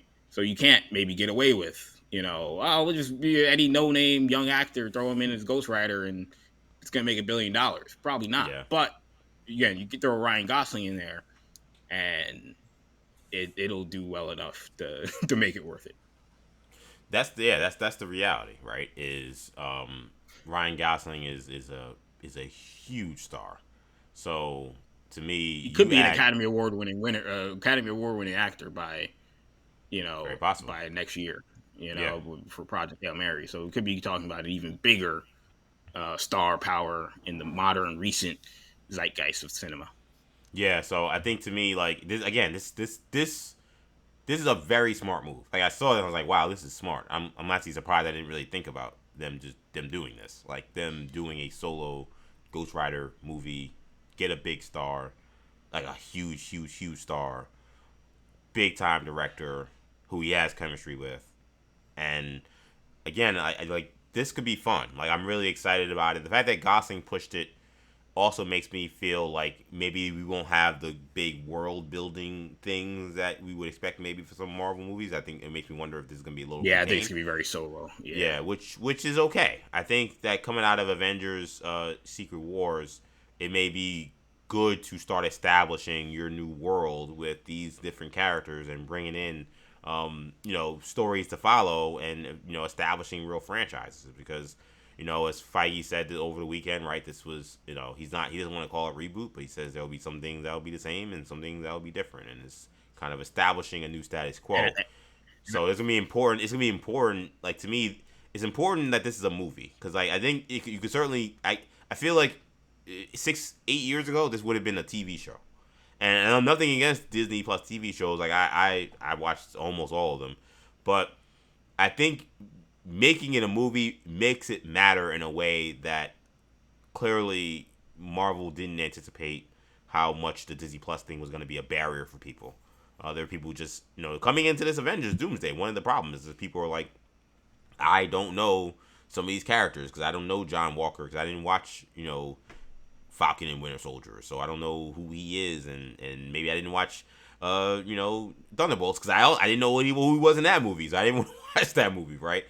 So I think that making this a movie, not that there shouldn't be other shows, and I know there will be other shows, but I think that also spoke to the importance of it, and I like they're taking that ownership of it. I think they're going to use the same exact game plan with the Nova movie that they recently greenlit, and that they said that's a movie. Yeah. The word is Michael Waldron's going to direct it. I have a theory that because when I heard Michael Waldron directing, I was like, that's kind of weird. Like, he was kind of ostracized after Loki season 2, and the whole Kang thing kind of fell apart, and Quantumania. He was doing Kang Dynasty or whatever else they were working on, Secret Wars I think he was working on, and they kind of got rid of him for the Russos. But he also just did Chad Powers with Glenn Powell, and so I do wonder if maybe they are going to take the same approach and maybe do a Glenn Powell Nova movie. Interesting. That would be. Well, that again, you're talking about. You want to talk about perfect casting? Him as Richard Rider is about as perfect as it gets. That would be phenomenal casting if they did that. So I think. And I think that's why they were like. I think Waldron or somebody might have went to them and said, "What do you think about Glenn Powell, Richard Rider, Nova movie?" And they were like, "Yeah, it's a movie now, not a TV show." Yeah. They're like, "Sign us up." Yep, we're good with that. We'll take that for sure. Definitely makes sense. So the other big thing that came out of the weekend, guys, was that there was new footage that was released, a new trailer that was released at San Diego Comic-Con. Not released to the public, though. Those who were slick enough to have their phones out and not get caught by any of those people walking around at San Diego Comic-Con. I saw one video. Security guard walked right past Buddy. He security guard wanted no smoke. Either he wasn't paying attention or he wanted no smoke. I don't know what happened. But security guard walked right into the frame. I'm like, wow, you just watch. You see this guy with the phone out and you just walk right by. But new trailer came out. Big aspect of the presentation. I think the biggest takeaway from the presentation in regards to Doomsday was what they're establishing as a connection between Doctor Doom and the Fantastic Four, which is very ironic because we have a video that's out now on social media where we're asking that if this was some massive mistake they made, that there's no connection between Doctor Doom and Reed Richards or the Fantastic Four, and it turns out there is. They asked what's it called, Pedro Pascal on the stage, like, what is the relationship, or is there one rather, with Doctor Doom, and he kind of sheepishly said they're besties. I guess kind of sarcastically, but suggesting that there is a backstory. And then if you saw the footage or you heard the details of the footage, you hear Sue Storm basically describing Doom as somebody that, she knew that he was lost, but didn't know that he was broken. So this is somebody they know. So, I mean, I'm kind of like stumbling because I'm like, well, what is this connection? Because he has, outside of that last scene at the end, which I do want to give myself a pat on the back. Pat on the back to your boy EJ. Because if you remember when we talked about this, and we watched that movie, I told you guys, I said, the way she did not flip out when she saw Doom there made me feel like she knew Doom. I said that then. So now there was nothing else that came out, and then everything that came out Doomsday made it seem like there wasn't anything. So I was like, I don't know, maybe I was just wrong. So I give myself a pat on the back that I caught that. I wish maybe other people did. Maybe that suggests maybe Fantastic Four could have done a better job maybe at presenting that. But I give it to first to you, Sham. Are you surprised that they're going this route, and how do you feel about the fact that there will now be a connection, some kind of connection between Doom and the Fantastic Four? No, I'd say I'm not surprised. I feel like this is what they should have done, or what should have been done, and they are doing. So that is good. Um, Also, I just gotta say, these San Diego Comic Con, they gotta get the people from New York Comic Con because they do not the security. New York, they do not Comic-Con, mind at all throwing people out. Much like everything in New York, it's hardcore. Yeah, I was gonna make a joke that they had the Secret Service that was there at Butler. That was doing the Comic Con. That was doing Comic Con. The guys at the White House, the correspondence dinner. Then that was Secret Service that was in duty. Say they were Comic Con. They didn't give a F. Saw bro just record and just walked right by him. I'm like, wow, that's crazy. Yeah, could never happen at NYCC. No. We've seen people get thrown out, man. We've seen it firsthand.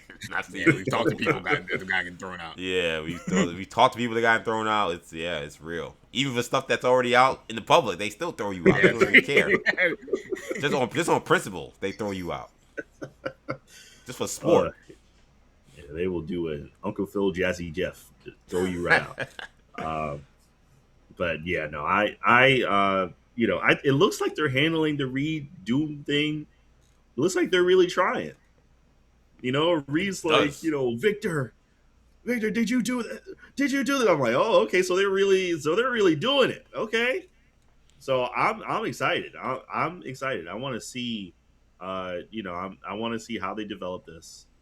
I also really like Doom's voice. Downey, that's Downey. He's doing a great job. He's doing great, man. That voice is money.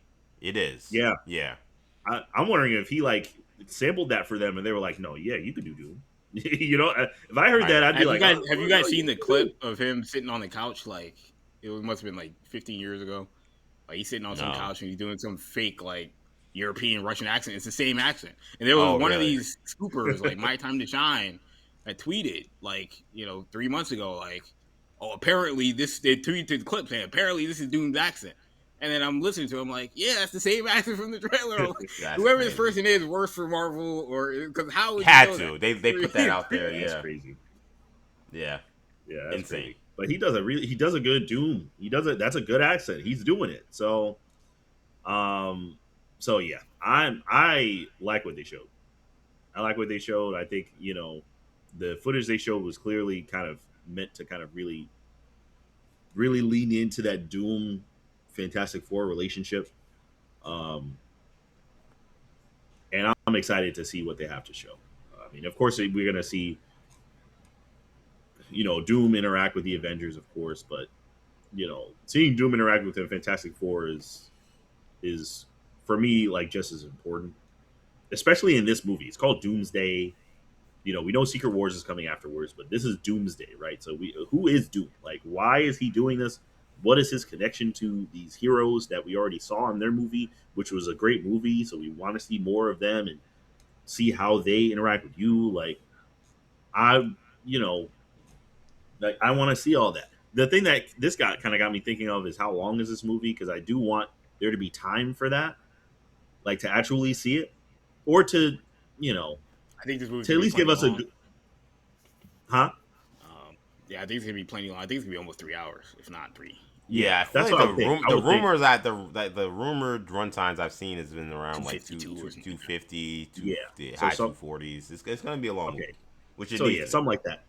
Yeah, so something like that is about what I would expect because that would definitely give them enough time to give Doom a good backstory, connecting to the Fantastic Four, and then give him time to be Doctor Doom and wreak havoc on the world in the Avengers. Bro, But I'm liking what I'm seeing so far. that line with Thor was like, I'm gonna bring hell to you," and he's like, "Hell answers to me."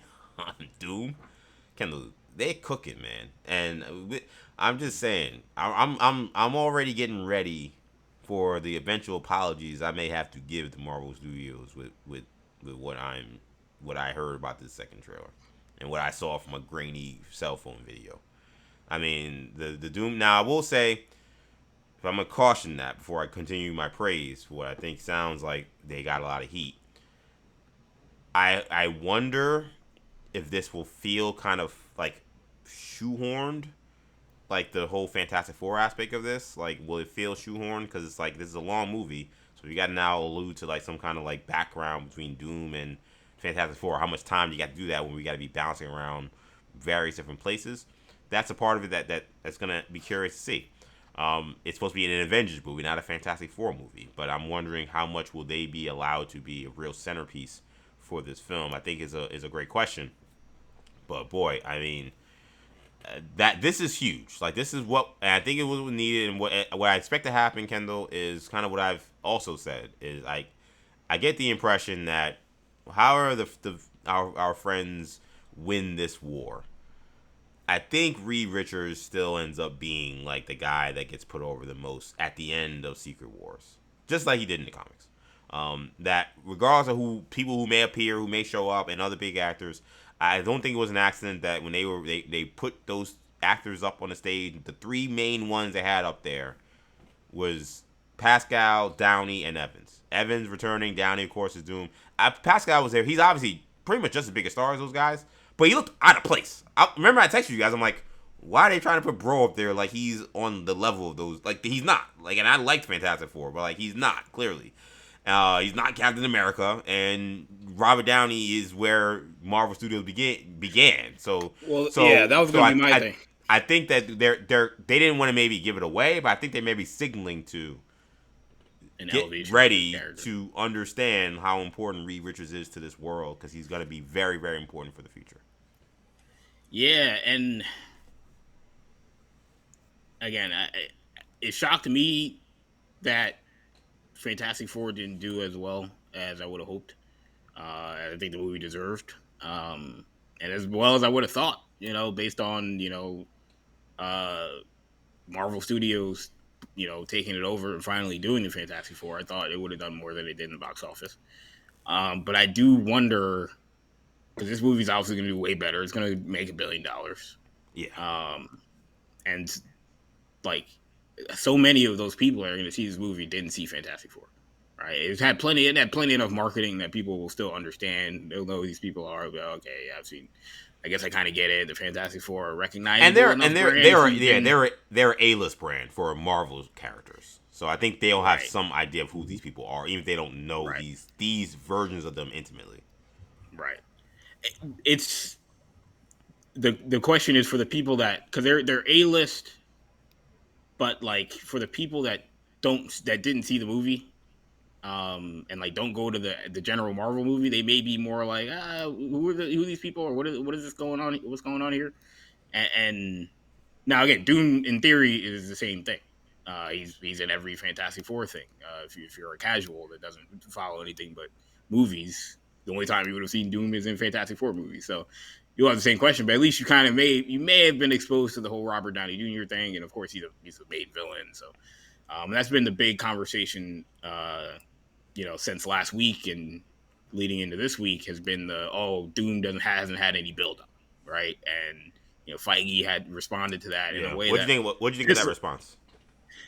It pissed a lot of people off, right? Let's be frank. Him coming out and saying, "Oh, that was overblown." Thanos' build up was totally overblown. He was in a chair in Guardians and in a chair in Avengers. He grabbed the gauntlet and said, "I'll do it myself." It's the only time you saw him. Is he being disingenuous? Is he gaslighting? 100%. Right? Like he understands that whatever we've gotten with Doom is not the same that we got with Thanos, right? The entirety of the first phase it's literally called the Infinity Saga. Phases. Yeah, the whole saga, the first 3 phases was entirely building towards Thanos, either directly or indirectly. So however many times he showed up, it was all building towards this, right? The entirety of these last few phases of Marvel movies, this multiverse saga, has had nothing to do with Doom up until you throw a weird post-credit scene in Brave New World that was terrible. And Doctor Doom doesn't real quick from the movie. Yeah, and real quickly, I'll let you continue. But also, like Infinity Stones only have relevance to Thanos. Right. Exactly. Multiverse isn't just automatically synonymous with Doctor Doom. It was literally supposed to be Kang. That was the whole point. Right. It's supposed to be somebody else. Right, exactly.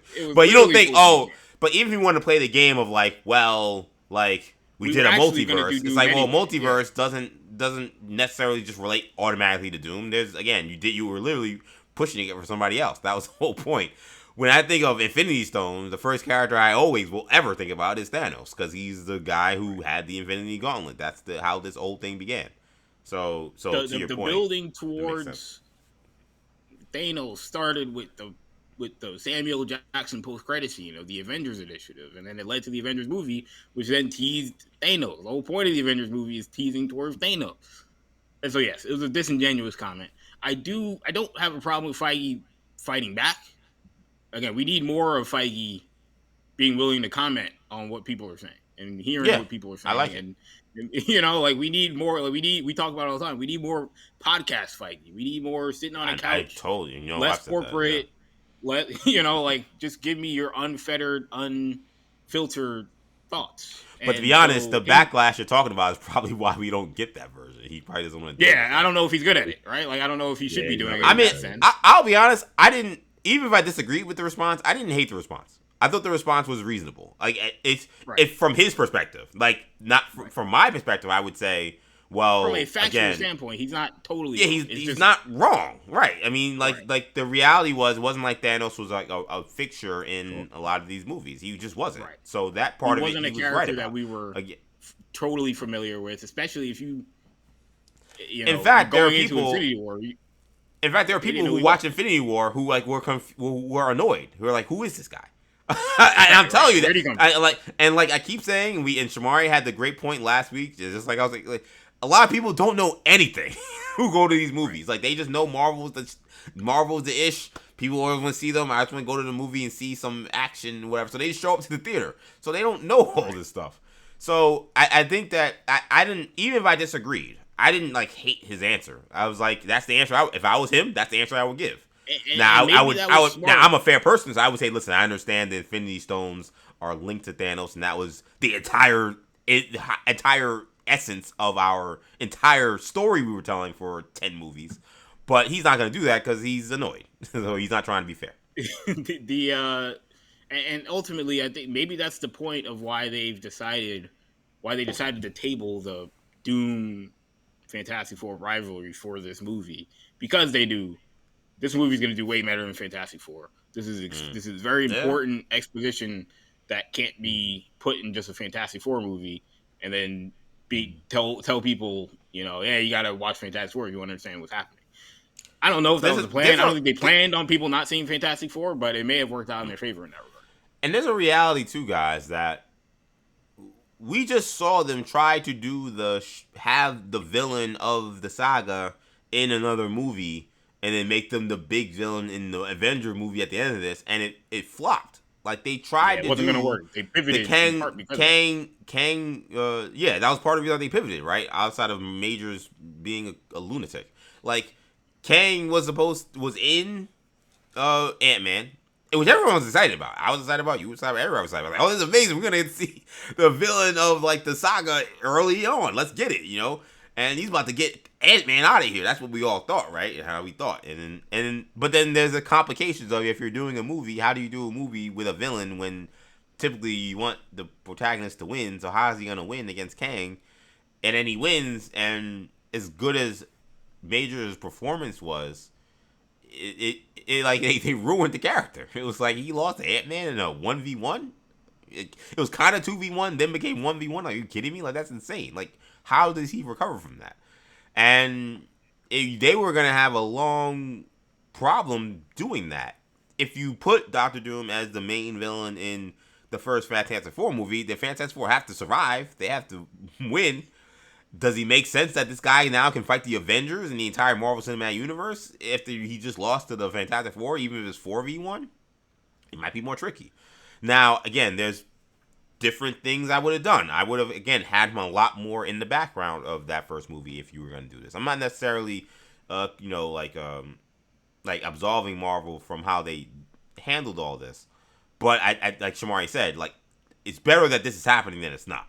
Like, this had to happen because if you don't have Doctor Doom as a fixture as a fixture in the Fantastic Four's world, their world just gets so much smaller and there's so much less you can do with them, and then their future viability as a franchise falters because of that. They always have the cosmic stuff, so it's not like they're always going to be just they have no chance. But I mean, you know, you took a big swing already at Galactus. It's not many more big swings you got. And look, we'll see. So I like that. Russos... I like that Doom can continue to potentially be a part of this in the future for future Fantastic Four movies. And by that point, he would have lost to the Avengers. So okay, you lose the Avengers and the entire Marvel Cinematic Universe.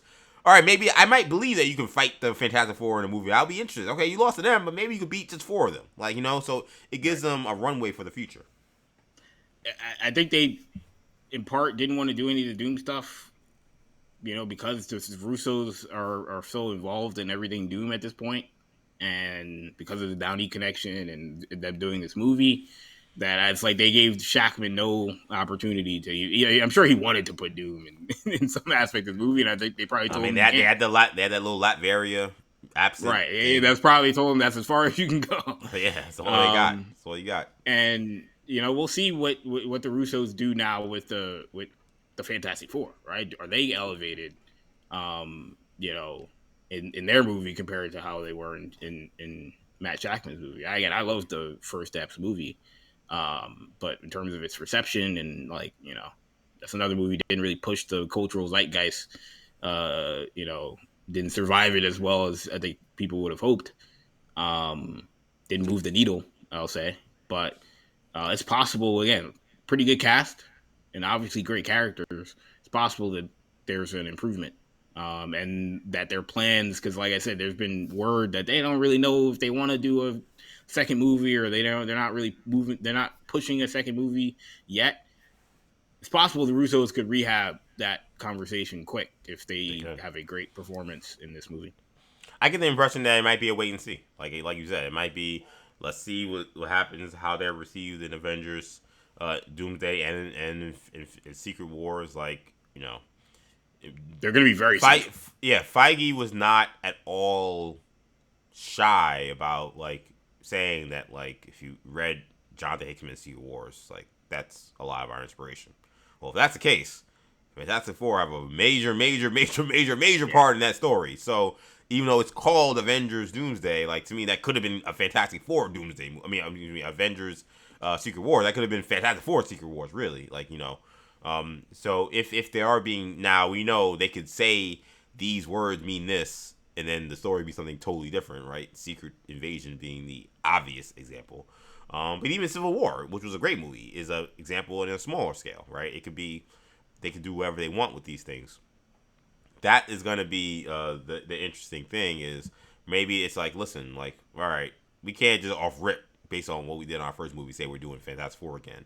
But we know we have something big with what their role is in this. He mentioned Franklin Richards as somebody he expects to have. He I don't want to put words in his mouth, but I would say he's expected to have a role in Secret Wars, and a role moving forward post Secret Wars.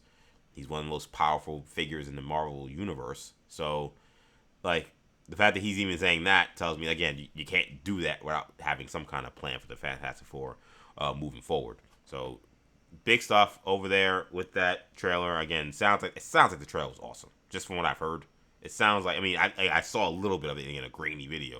It looked like a good trailer. Sounds like a great trailer. I wish the whole public got to see it in terms of its full form, but I'm sure we will see it in the coming months. And this last thing before we get out of here, man, I want to thank everybody for checking out this show. Hope you guys have enjoyed this show. There were no X-Men updates, and that may have come as a surprise to some people. I'm not gonna say I'm like shocked that we didn't get any X-Men updates. I'm a little surprised, but like I said earlier in the show, guys, I don't know how you feel, Sham. I just feel like a couple things. Number one, I think this Jean Grey thing with whatever's going on with Spider-Man, they might have just felt like it just did not make sense to do it. I made the case last week that I think they could have boosted the movie, but if you guys, I don't know if you guys have seen the box office projections. It sounds like this is going to be the most watched superhero movie maybe since like Endgame, which I don't know. I have no idea why. Like, I don't know. That's been surprising to me in terms of Spider-Man. Yeah, I'm curious to see how it does. Yeah. Yeah, I mean, we'll see No what Way the Home final did a numbers ton of are. money as well. Yeah, but like, we'll see how it lasts. I mean, I saw It the projection I saw for the first opening weekend worldwide, yeah, was like $850 million, which would have been the most since Doomsday. So I'm like, that sounds impossible. But I mean, projections are wrong. No, We'll I see. mean, yeah, I think it's But I will say though, if you try to find a ticket in your theater today or this week, good luck. Like I'm telling you, that's. And I don't know what the word. I don't even feel like the word of mouth. I mean, the Jean Grey aspect of this has been crazy, but I don't feel like the word of mouth or like the promotion of this movie has been like crazy. I don't know. I don't know. I would have thought that No Way Home would have much better. Tom Holland and numbers. Zendaya as a duo, They're mega mixed stars. in with Spider-Man. I mean, that's just yeah. And I think that Kevin Feige understood that and was able to say like, let's throw. He cast him, but also like when he threw Jean Grey into this thing, it was like, throw him in Spider-Man. That's the biggest thing we could possibly do outside of Doomsday. Like, we can now get an X-Men rub on Spider-Man. It's the smartest thing you could possibly do. Yeah. I mean, they're they're going forward with this movie. It is surprising to me though, because I haven't heard anybody talk about this movie. Like, no, it certainly, like you said, EJ, it certainly has not been word of mouth. I haven't heard a single soul, outside of us. Yeah, my friends have talked about it. Like my shout out to my friend Reggie.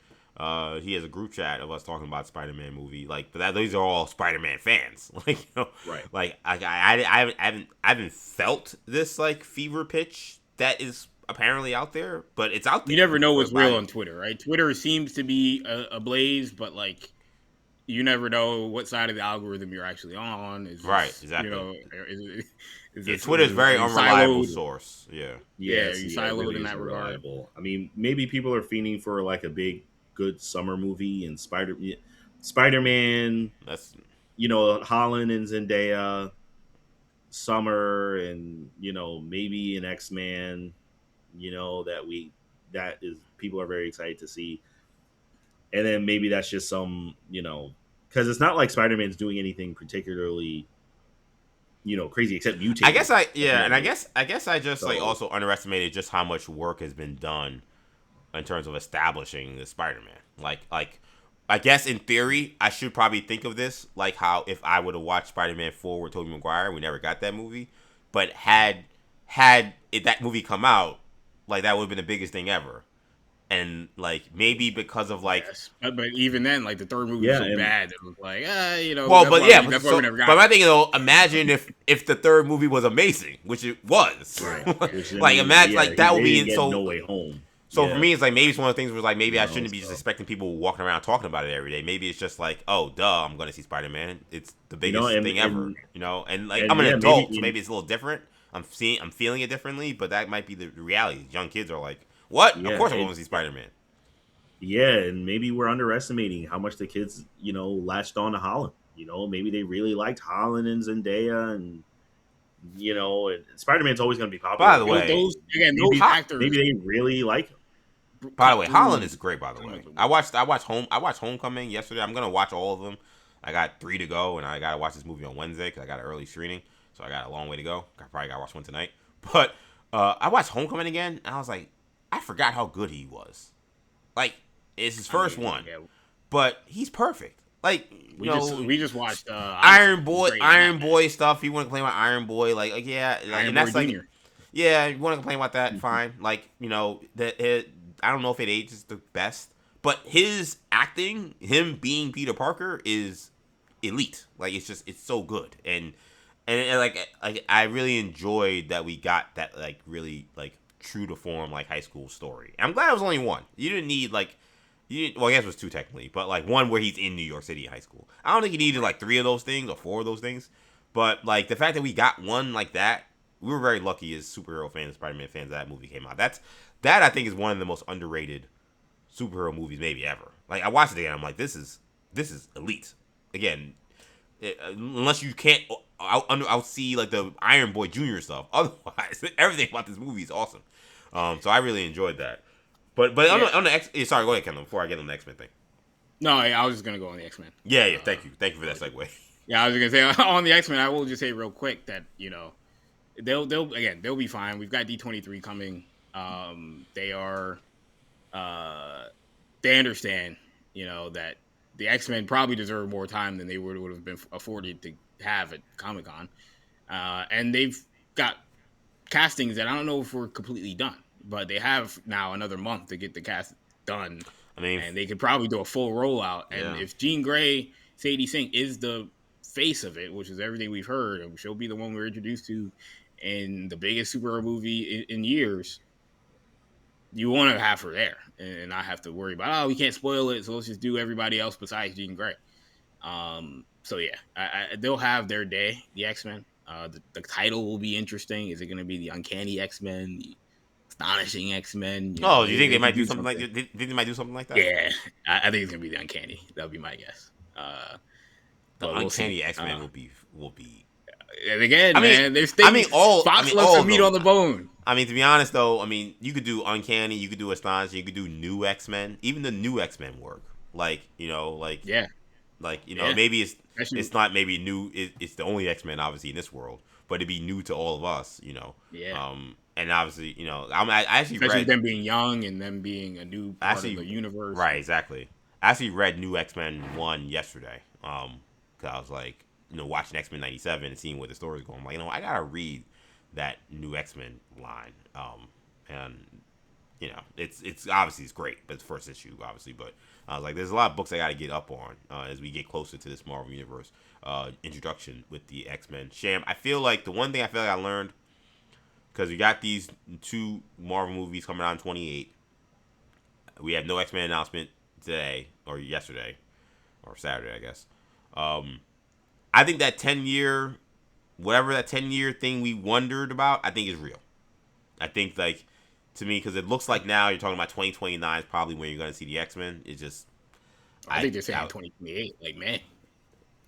You think they still get to it in May? Yeah, You think there's going to be 3 Marvel? Think doing 3 Marvel movies? Yeah, it sounds like it's going to be May, July, and December, which we know December is, and then this July and May will seem like it'll be X-Men and Ghost Rider. I would assume X-Men will be May, and that'd be the first movie after Secret Wars, which is why they've got to announce it now. Like they can't wait. They're talking about filming it. We have a director. They got a cast. They could. They're getting a cast. They could. I mean, Sham, you But think didn't they get it? Didn't they get it in but it's still 2028? 10 years from when the deal was. It would be being 10 done. years though. Yeah, I think to me clearly this 10-year thing was real. That was my takeaway from all of this. I mean, I hope we do. I hope we get it in 2028.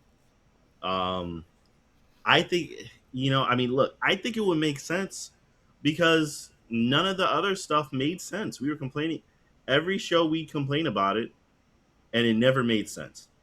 It just never made sense, logical sense. It's It so never funny made how they're business. not even It like never made. acknowledging the gap too. Like if I was Yeah, if it's I was crazy. interviewed, that'd be my first question. What took so long, Kevin? Of course. Well, I'm Like, sure honestly, course. I'm Yeah, sure we've been when he asking him for when he announces forever. it, I'm sure that's going to be the first question he gets. Like, And yeah, when we So, get Jean like- Grey, I'm like, why did you wait 10 years to do Jean Grey? You could have did this 8 Yeah, years like ago. it never made story sense. It never made business sense.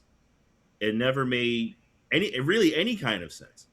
And you would think also that since it obviously never made business sense, that someone on Disney's board or just the CEO would be like, Feige, put an X-Men in a movie now. Like someone would have quite frankly well, I demanded. mean, to be fair, Yeah. he kind of started doing that. Yeah, Like he started doing that. he did that I with mean- Doctor Strange, But and No, then he but did yeah, that like, it kind got of to with a the point- Marvels. Yeah. Well, they would have told him release the floodgates, give me an X-Men movie, and he probably had to say there's some kind of legal whatever thing that's just preventing me from doing so. So that would make sense if there was some kind of something contractual that was preventing them Maybe from it's doing fortunate, that. right? Well, maybe we're fortunate because the quality control was so bad during that era that we were begging for X-Men movies. Maybe we're better off. To be honest, that's an unfortunate fair point. Like as unfortunate as that is, like the reality is, do you want the X-Men in that era of Marvel where we were getting Secret Invasion and all those terrible and what's it called Quantum Mania? Like did you that what you want that when you Werewolf by wanted? Night. Yeah, was that when you wanted to see the X-Men, or would you prefer it be in the post Secret Wars era? And we don't know what's gonna look like, but where the Russos are back and Robert Downey is involved again. Like, I think I'd rather, in theory, I'd rather them have to do it with that on a clean slate, maybe with a new universe than before. Now, I share your sentiment, Sham, that it's ridiculous we waited this long, and if we could see Jean Grey in Spider-Man, why couldn't we see other X-Men show up over the course of years? Namor was introduced as the first mutant, and that wasn't that our point. Years ago, we were like, yeah, what's the movie you could put him in? But it's it doesn't matter, man. You pepper put Wolverine and Black Widow. It doesn't matter. Pepper them in, Any man. movie. Find if we a Jean way. Grey in the next Spider-Man movie, it would have sounded ridiculous. Yeah, but I know. it doesn't. But now here we it are. Made sense. Yeah. Now here we are. We're waiting. We're days away from seeing Beast likely was in Jean the Grey, Marvels. Oh, man. and it's gonna be the most watched Spider-Man movie ever. So clearly the business sense was there. So yeah, that makes me feel like it had to have been some contractual thing. Part of me thinks, listen, man, you paid $52 billion for the rights. I feel like I don't know. That should have allowed you. You got a bad deal. Yeah, you couldn't erase some 10-year moratorium. You couldn't somehow get around that. Because the Fantastic Four was in the same thing, basically. It was 10 years since the last Fantastic Four movie, basically. Quicker, but yeah. That What Dark was this Phoenix about? thing really screwed him up. Yeah. I mean, it really screwed them up, The apparently. New Mutants. New Mutants, yeah, all that stuff screwed them up. So I think there was some kind of truth to that, probably. Yeah, I'm not it was disappointing, but not I'll be disappointed if there's nothing at D23. If there's nothing at D23, that will be very disappointing. That would be something where I'll be like, what is going on? Now I do think there is some. It's gonna be interesting to be introducing X-Men when we haven't seen Secret Wars yet, though, or even Doomsday. To be honest, that's gonna be the balance they're gonna have to. That's a weird dynamic that I don't really know. This is new territory. Again, I don't know how to even coach them. They haven't. Feige is saying we're not doing a reboot. There's gonna be something he's that pushing back on he's pushing back on the reboot. Yeah, right.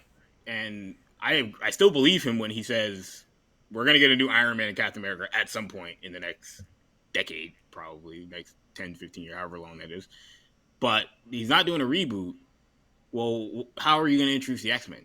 Jean Grey is going to be in this Spider-Man movie. What's the story with the mutants coming in? Is it just going to be that the mutants have always been there? That's still the biggest question. And by the way, remember, we also have Kamala Khan's also a mutant too. So we have She's a mutant, right? They didn't really explain that. Mutants do exist in this world.